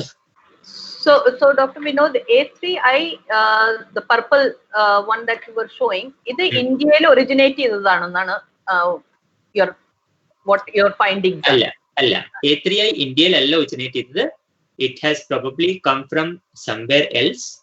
കാരണം ഇന്ത്യയിൽ ഇതിന്റെ എപ്പിഡമിക് തുടങ്ങുന്നതിന് മുമ്പ് A3I ഗണത്തിൽപ്പെട്ട 4 ഐസൊലേറ്റ്സ് വേറെ സ്ഥലങ്ങളിൽ നിന്ന് സീക്വൻസ് ചെയ്തിട്ടുണ്ട്. ഇത് മോസ്റ്റ്ലി സൗത്ത് ഈസ്റ്റ് ഏഷ്യ നിന്ന് വന്ന സ്ട്രെയിൻസ് ആണ്. ഇതിന് ശേഷം ഇന്ത്യയിൽ നിന്ന് എപ്പിഡമിക് ഉണ്ടായതിനു ശേഷം സൗത്ത് ഈസ്റ്റ് ഏഷ്യയിലും ഗൾഫിലും കുറേയധികം ഐസൊലേറ്റ്സ് ഇപ്പോൾ സീക്വൻസ് ചെയ്തിട്ടുണ്ട്, which all belongs to the A3I. അതായത് A3I ഇന്ത്യയിൽ എക്സ്ക്ലൂസീവ് അല്ല, but majority of the strains of the A3I are found in India. And travel restrictions ease ആവുന്നതോടുകൂടി we will see more spreading, എല്ലായിടത്തും എല്ലാം mix ആവുന്നത് കണ്ടുകൊണ്ടിരിക്കും. A3I actually ഈ phylogenetic analysis അല്ലെങ്കിൽ വംശാവലി പഠിക്കുന്നതിലൂടെ you can also look at the time of origin of each of the strain. അതായത് ഓരോ ക്ലേഡും ഏത് സമയത്താണ് ഉത്ഭവിച്ചത്, എങ്ങനെയാണ് പരക്കുന്നത് എന്ന് കാണാൻ പറ്റും. A3I ക്ലേഡ് ആക്ച്വലി ഫെബ്രുവരി എൻഡ് മാർച്ച് ആദ്യം ഉത്ഭവിച്ച ഒരു ക്ലേഡാണ്. ഈ ക്ലേഡ് ഒരു സിംഗിൾ സൂപ്പർ സ്പ്രെഡർ ഇവന്റിലൂടെ ഇന്ത്യ മുഴുവനും പരന്നു എന്ന് നമുക്ക് കണ്ടുപിടിക്കാൻ പറ്റും. വിനോദ്, ഒരു ചോദ്യം. ഈ D614G ഏത് ക്ലേഡില് ആണ് ആ മ്യൂട്ടേഷൻ വന്നിട്ടുള്ളത്? ആക്ച്വലി ഈ ക്ലേഡ്സിന് നോമൻക്ലേച്ചർ ഭയങ്കര കൺഫ്യൂസിംഗ് ആണ്. സോ ഈ AB ക്ലേഡ് സിസ്റ്റം, അതായത് ഇത് നെക്സ്റ്റ് ട്രെയിൻ ആദ്യമായിട്ട് ക്ലേഡ് സിസ്റ്റം ഉണ്ടാക്കിയപ്പോൾ ഈ 10 ക്ലേഡ്സ് AB സിസ്റ്റത്തിൽ ഉണ്ടാക്കിയിട്ടുണ്ടായിരുന്നു. ഇതിന് ശേഷം കുറച്ചും കൂടി ഡൈനാമിക് ആയിട്ടുള്ള ഒരു ക്ലേഡ് സിസ്റ്റം ഉണ്ടായിട്ടുണ്ട്. ഈ പാങ്കോളിൻ എന്ന് പറഞ്ഞ ഒരു ടൂൾ ഉണ്ടാക്കി, ഒരു സോഫ്റ്റ്വെയർ ഉണ്ടാക്കുന്ന ക്ലേഡ് സിസ്റ്റമാണിത്. So some of the clade systems do match with each other perfectly, some of them do not match. So Dr. Vinod, we will go back to that question. Previously നമ്മൾ ഒരു വൈറസിനെ detect ചെയ്യാൻ ശ്രമിക്കുകയാണെങ്കിൽ, say SARS-CoV-2, how do we decide ഏത് region ആണ് അതിന്റെ ജീനോമിൽ detect ചെയ്യേണ്ടത്? And നമ്മളിപ്പോ എല്ലായിടത്തും RT-PCR എന്ന് കേൾക്കുന്നുണ്ട്. Is everybody across the world using same region? നമ്മൾ ഒരേ ജിനോമിന്റെ റീജിയൻ ആണോ എല്ലാവരും ചെക്ക് ചെയ്തുകൊണ്ടിരിക്കുന്നത്? ഓക്കെ, സോ ഇതിന് കുറച്ച് ഹിസ്റ്റോറിക്കൽ ആയിട്ട് പോകേണ്ടി വരും. കാരണം SARS-CoV-2 ആദ്യമായിട്ട് ഉത്ഭവിച്ച് വുഹാനിലാണ് സംഭവിച്ചത്. അപ്പോൾ ലോകമെമ്പാടുള്ള റിസർച്ചേഴ്സ് എന്താ ചെയ്തതെന്ന് വെച്ചാൽ, they will go to the nearest genome, which is SARS coronavirus, which is SARS coronavirus 1. ആളുകൾ എന്താ ചെയ്തതെന്ന് വെച്ചാൽ, SARS coronavirus കഴിഞ്ഞു, MERS coronavirus കഴിഞ്ഞു, അതിനുശേഷം ആണ് SARS coronavirus 2 വന്നിട്ടുള്ളത്. അപ്പോൾ ആളുകൾ ചെയ്തത് എന്താന്ന് വെച്ചാൽ, ഈ 2 എപ്പിഡമിക്കും കഴിഞ്ഞതിന് ശേഷം ഇതിന്റെ ജീനോംസ് വളരെയധികം അവൈലബിൾ ഉണ്ട്. അപ്പോൾ ഈ ജീനോംസിലെ യുണീക്ക് ആയിട്ടുള്ള റീജിയൻസ് ആണ് PCR പ്രൈമേഴ്സ് ഉണ്ടാക്കാൻ വേണ്ടിയിട്ട് ആളുകൾ യൂസ് ചെയ്തത്. ഇത് കൺസെപ്റ്റ് സിമ്പിൾ ആണ്, കാരണം ഇത് കൊറോണ വൈറസിനെ ഐഡന്റിഫൈ ചെയ്യണം. അപ്പൊ ലോകമെമ്പാടുമുള്ള ഇങ്ങനത്തെ പ്രൈമേഴ്സ് നമ്മൾ ശേഖരിച്ചിട്ടുണ്ട്. ഏകദേശം 50+ പ്രൈമർ സീക്വൻസസ് പല ആളുകളും പല കമ്പനികളും പ്രൊഡ്യൂസ് ചെയ്തിട്ടുണ്ട്. സോ ഇത് പോസ്റ്റ് ജീനോമിക്, അതായത് കുറെ ജീനോംസ് ചെയ്തതിന് ശേഷം നമുക്കിപ്പോൾ നിർവചിക്കാൻ പറ്റും ജീനോമിന്റെ ഏത് സ്ഥലത്താണ് PCR പ്രൈമേഴ്സ് ഡിസൈൻ ചെയ്യേണ്ടത്. ഇതിനുള്ള ആപ്ലിക്കേഷൻ അല്ലെങ്കിൽ ഇതിനുള്ള റീസൺ ഞാൻ ഇങ്ങനെ കാണിച്ചിട്ടുണ്ട്. സോ ഇന്ത്യയിലുള്ള എല്ലാ SARS coronavirus ജീനോമിലെ വേരിയേഷൻസ് നമുക്ക് മാപ്പ് ചെയ്താൽ നമുക്ക് അറിയാൻ പറ്റുന്ന കാര്യം എന്താ വെച്ചാൽ കുറെ വേരിയേഷൻസ് പ്രൈമർ പ്രോബ് സൈറ്റിൽ മാപ്പ് ചെയ്യുന്നുണ്ട്. ഈ റെഡ് ഡോട്ട് കാണുന്നതെല്ലാം പ്രൈമർ പ്രോബ് സൈറ്റ്സിൽ മാച്ച് ചെയ്യുന്ന ജനറ്റിക് വേരിയേഷൻസ് ആണ്. ഇതിനർത്ഥം എന്താണെന്ന് വെച്ചാൽ ഈ ജനറ്റിക് വ്യതിയാനങ്ങൾ കാരണം ഈ പ്രൈമേഴ്സ് എഫക്റ്റീവായിട്ട് വർക്ക് ചെയ്യാതിരിക്കാൻ ചാൻസ് ഉണ്ട് എന്നുള്ളതാണ്. കുറെ സ്ഥലങ്ങളിൽ നമ്മൾ കാണുന്നത് എന്താ വെച്ചാൽ ഫ്രീക്വൻസി, അതായത് 100-ൽ എത്ര പ്രൊപ്പോർഷൻ സ്ട്രെയിൻസിൽ ഈ വേരിയേഷൻ അല്ലെങ്കിൽ ജിനോംസിൽ വേരിയേഷൻ ഉണ്ട് എന്നതിനെ കാണിക്കുന്നതാണ് ഈ ഗ്രാഫ്. അപ്പൊ ഈ 0 അല്ലെങ്കിൽ ക്ലോസ് ടു 0 പ്രൊപ്പോർഷൻസ് ഉള്ള റീജിയൻസിൽ ആണ് ഐഡിയലി ഈ പ്രൈമേഴ്സും പ്രോബ്സും ഡിസൈൻ ചെയ്യേണ്ടത്. ഇപ്പൊ കൂടുതലായിട്ട് വരുന്നത് എന്താണെന്ന് വെച്ചാൽ ആദ്യം ഡയഗ്നോസിന് 1 ജീൻ മാത്രമാണ് ഉപയോഗിച്ച് വരുന്നത്. അതിനുശേഷം നമ്മുടെ റെഗുലേറ്ററി ഏജൻസീസ്, ലോകമെമ്പാടും റെഗുലേറ്ററി ഏജൻസീസ് ഇത് 2 ജീനാക്കി. ഇപ്പൊ മോസ്റ്റ്ലി N ജീനും ORF1ab എന്ന ജീനിനെയും ടാർഗറ്റ് ചെയ്യുന്ന പ്രൈമേഴ്സ് ആണുള്ളത്. ഇനി കൂടുതൽ ഡയഗ്നോസ്റ്റിക് diagnostics വരുമ്പോൾ probably they will add more genes. For example, S gene target ചെയ്യുന്ന പുതിയ ഡയഗ്നോസ്റ്റിക്സ് വന്നുകൊണ്ടിരിക്കുന്നുണ്ട്. അപ്പം it is a dynamic process. There is nothing like a one single diagnostic. Genomic variations വരുന്നതിനനുസരിച്ച് നമ്മൾ പുതിയ ഡയഗ്നോസ്റ്റിക്സും ഉണ്ടാക്കിക്കൊണ്ടിരിക്കും. Thank you, Dr. Vinod. ഒരു last question, നമ്മൾ ഇപ്പോ ഇന്ത്യയിൽ എത്ര ജീനോം സീക്വൻസ് ആയി കഴിഞ്ഞു SARS CoV-2? ഇന്ത്യയിൽ ആകെ 2700-ലധികം ജീനോംസ് സീക്വൻസ് ആയിട്ടുണ്ട്. So 2000 genome sequence ചെയ്ത് കഴിഞ്ഞിട്ടുണ്ടെങ്കിൽ is that enough? I mean, ഇനി എന്തിനാ ചെയ്യണേ? What do we gain by sequencing more? Okay, so SARS-CoV-2 virus ഒരു RNA വൈറസ് ആണ്. RNA വൈറസ് DNA വൈറസിനെ അപേക്ഷിച്ച് അധികം മ്യൂട്ടേഷൻസ് ഉണ്ടാകുന്ന വൈറസുകളാണ്. SARS-CoV-2 വൈറസ് അല്ലെങ്കിൽ വൈറസിന്റെ മ്യൂട്ടേഷൻ റേറ്റ് എസ്റ്റിമേറ്റ് ചെയ്തിട്ടുണ്ട്. ഒരു വർഷത്തിൽ 30 ജനറ്റിക് വേരിയേഷൻസ് ആണ് ഇതിന്റെ റേറ്റ് ഓഫ് എവല്യൂഷൻ. അതിനർത്ഥം എന്താണെന്ന് വെച്ചാൽ almost every 2 to 3 weeks or less than 2 weeks there is a new mutation in the virus that comes up. ഈ പുതിയ മ്യൂട്ടേഷൻ കാരണം കുറേ അധികം കാര്യങ്ങളുണ്ട്. കുറച്ച് മ്യൂട്ടേഷൻ ഞാൻ നേരത്തെ സൂചിപ്പിച്ചപ്പോൾ D614G increases the infectivity. ഇതേപോലെ ORF8 എന്ന ജീനിലുള്ള കുറച്ച് മ്യൂട്ടേഷൻസ് ഉണ്ട് which makes the virus less infective or attenuates the virus. ഇതേപോലെ ജനറ്റിക് വേരിയേഷൻസ് പ്രൈമർ പ്രോബ് സൈറ്റ്സിൽ ഉണ്ടാവാം, ഇമ്മ്യൂണോജനിക് എപ്പിടോപ്സിൽ ഉണ്ടാവാം. ഓക്കെ, അപ്പൊ ഈ ജനറ്റിക് വേരിയേഷൻസ് കാരണം കുറെ ഫങ്ഷണൽ ഇംപ്ലിക്കേഷൻസ് ഉണ്ട്, റൈറ്റ്? അതാണ് പോയിന്റ് നമ്പർ 1. രണ്ടാമത്തെ പോയിന്റ് ഞാൻ നേരത്തെ സൂചിപ്പിച്ചതുപോലെ ഈ ജനറ്റിക് വ്യതിയാനങ്ങൾ കാരണമാണ് നമുക്ക് ഈ വൈറസിനെ ട്രേസ് ചെയ്യാൻ പറ്റുക. അതായത് എവിടെ നിന്ന് ഈ ഒരാൾക്ക് ഈ വൈറസ് കിട്ടി, ഇത് സൂപ്പർ സ്പ്രെഡർ ഇവന്റ് ആയിരുന്നോ അതോ ഇതൊരു ലോക്കൽ സ്പ്രെഡ് ഇവന്റ് ആയിരുന്നോ?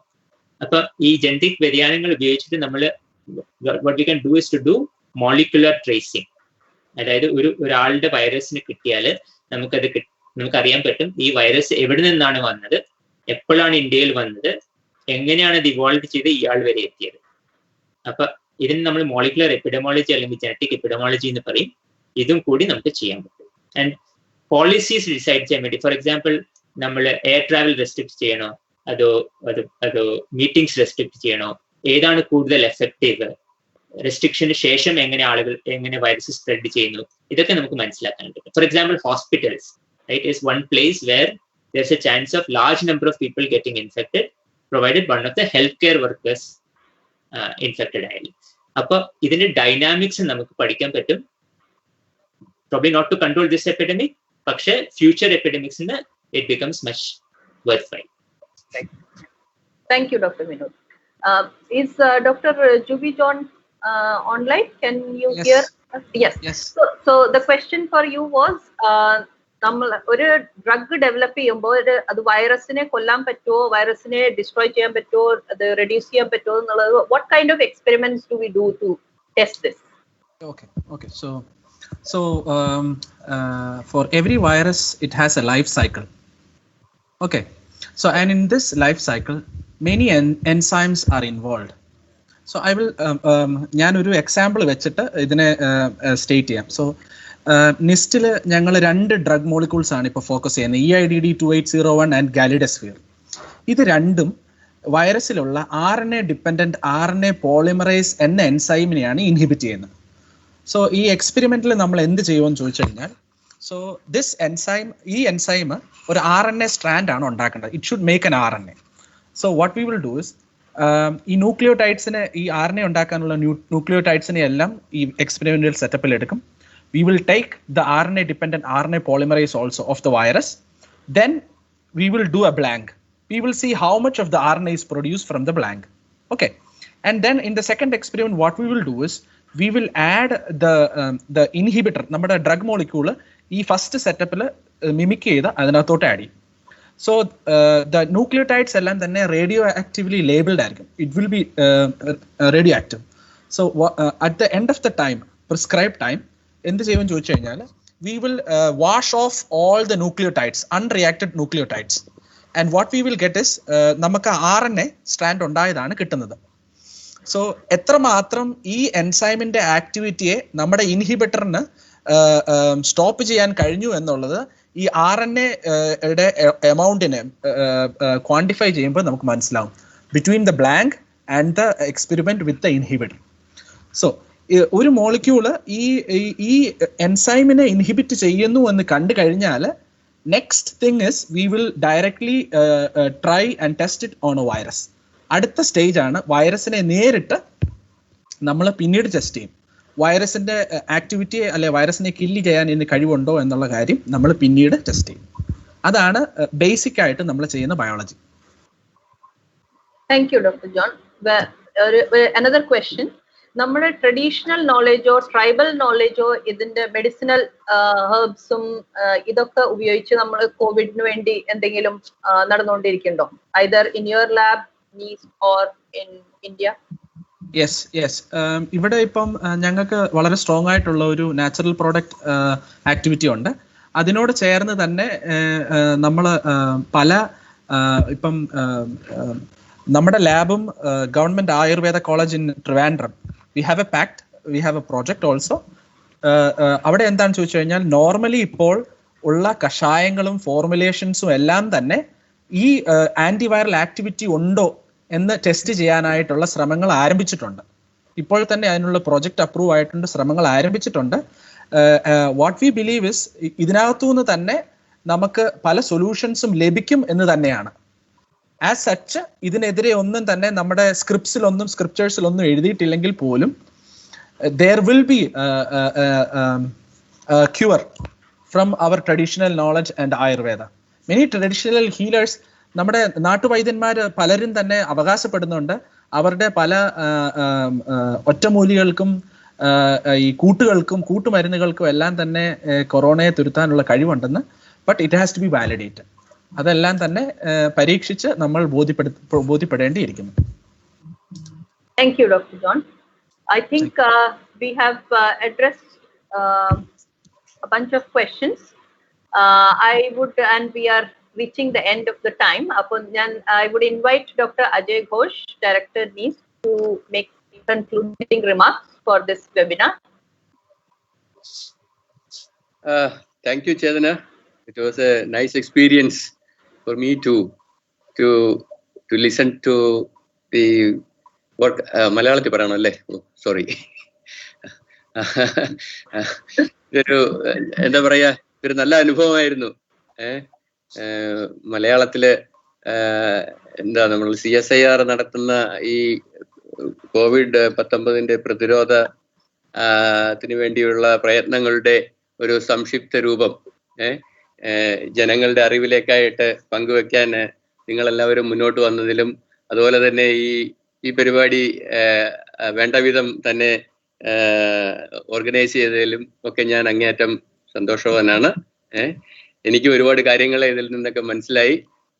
CSIR വാസ്തവത്തിൽ നമ്മൾ ഇപ്പോൾ പറഞ്ഞ കാര്യങ്ങൾ മാത്രമല്ല, ഇതിനുപരിയായിട്ട് ഒരുപാട് കാര്യങ്ങളാണ് ശേഖർ മാണ്ഡ്യയുടെ നേതൃത്വത്തിൽ അദ്ദേഹം വളരെ ആക്റ്റീവായിട്ട് പ്രോആക്റ്റീവായിട്ട് വളരെ എന്താ പറയാ very wisely and very meticulously planned this activity. അതായത് കോവിഡ് ഇന്ത്യയിൽ വന്ന അതേ സമയത്ത് തന്നെ പാരലായിട്ട് തന്നെ വേണമെന്ന് പറയാം നമ്മൾ CSIR-ഉം അതിനുവേണ്ടി ഒരുങ്ങി.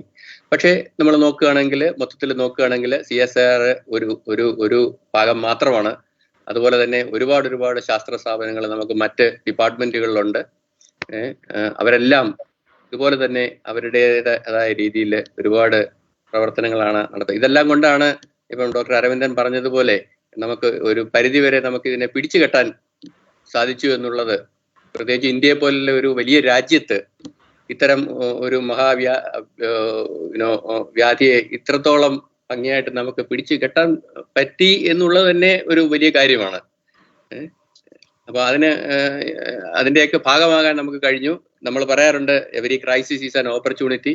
അതുകൊണ്ട് നമുക്ക് ഇങ്ങനെയുള്ള അവസരങ്ങൾ നമ്മൾ വേണ്ട വിധം രാജ്യത്തിനും ജനങ്ങൾക്കും വേണ്ട വിധം പ്രയോജനപ്പെടുത്തുന്നതാണ് നമ്മളുടെയൊക്കെ കഴിവ്. ഞാൻ നേരത്തെ തന്നെ പറഞ്ഞു, ശാസ്ത്രമാണ് അവസാന വാക്ക് പറയേണ്ടത്. അത് നമ്മളെപ്പോലുള്ള ആൾക്കാർക്ക് ഒരുപാട് കാര്യങ്ങൾ ചെയ്യാൻ പറ്റും. നമ്മളെപ്പോലെന്ന് പറയുമ്പം നിങ്ങളെപ്പോലുള്ളവർ, നിങ്ങളെപ്പോലുള്ള ചെറുപ്പക്കാരായിട്ടുള്ള ശാസ്ത്രജ്ഞന്മാർക്ക്, അല്ലെങ്കിൽ ശാസ്ത്രം ജീവിതത്തിന്റെ ഭാഗമാക്കി അതിനെ വർക്ക് ചെയ്യുന്ന നിങ്ങൾക്ക് ഒരുപാട് കാര്യങ്ങൾ ചെയ്യാൻ പറ്റും. പക്ഷെ ഞാൻ അങ്ങേയറ്റം അഭിമാനിക്കുന്നു ഈ CSIR-ലെ ഒരു അംഗമാകാൻ, നിങ്ങളോടൊപ്പം ചേരാൻ കഴിഞ്ഞതിൽ എനിക്ക് അതിയായ സന്തോഷമുണ്ട്. ഡോക്ടർ അരവിന്ദന് ഒരു പ്രത്യേക നന്ദി ഞാൻ പറയുകയാണ് ഒരിക്കൽ കൂടി. അദ്ദേഹം ഓൺലൈനായിട്ട് ഉണ്ടെന്ന് വിചാരിക്കുന്നു. ഉണ്ടോ? ശരി. ഒരുപാട് കാര്യങ്ങൾ ഞങ്ങൾക്ക് വേണ്ടി പങ്കുവച്ചതിൽ അങ്ങേയറ്റം CSIR-ന്റെ എൻ്റെ സഹപ്രവർത്തകരുടെ നന്ദി ഞാൻ പ്രത്യേകം അറിയിക്കുന്നു. ഇതുപോലുള്ള പരിപാടികൾ തുടർന്നും ഉണ്ടാകണം എന്ന് ആശിക്കുന്നു. എല്ലാവർക്കും ഒരിക്കൽ കൂടി അത്ര വലിയ ഒരു അഭിവൃദ്ധി സന്തോഷമുള്ള ഓണം ഞാൻ ആർക്കും ആശംസിക്കുന്നില്ല. അതിനുള്ള അവസരമാണെന്ന് ഞാൻ വിശ്വസിക്കുന്നില്ല. എങ്കിലും നമ്മുടെ സംസ്കാരത്തിന്റെ ഭാഗമാണ് ആഘോഷങ്ങളും. അതും നമുക്ക് ഇതിനോടൊപ്പം തന്നെ കൊണ്ടുപോകാം. വളരെ നന്ദി. Thank you, Dr. Ajay Ghosh, and thank you to all speakers from NIST, from IGIB, and Dr. Aravindan especially. ഇത് കേട്ടവർക്ക് ഇത് യൂസ്ഫുൾ ആയിട്ടുണ്ടാകുമെന്ന് വിചാരിക്കുന്നു. There were lots of questions and ഒരു വളരെ നല്ല ഡിസ്കഷനും ഉണ്ടായി. And this video streaming will be available ഫേസ്ബുക്കിൽ പിന്നീട് കാണാനായിട്ട്. So thank you everyone, and also special thanks to people behind the scenes, Dr. Mahesh and Samata and many others that I don't know who made this possible. Geeta. And thank you to everybody. It was a very interesting experience for all of us, I think. Thank you. So we will go offline. Okay. Thank you. Bye. Thank you. Vinod, good to see you. Yes. Yeah. Same here.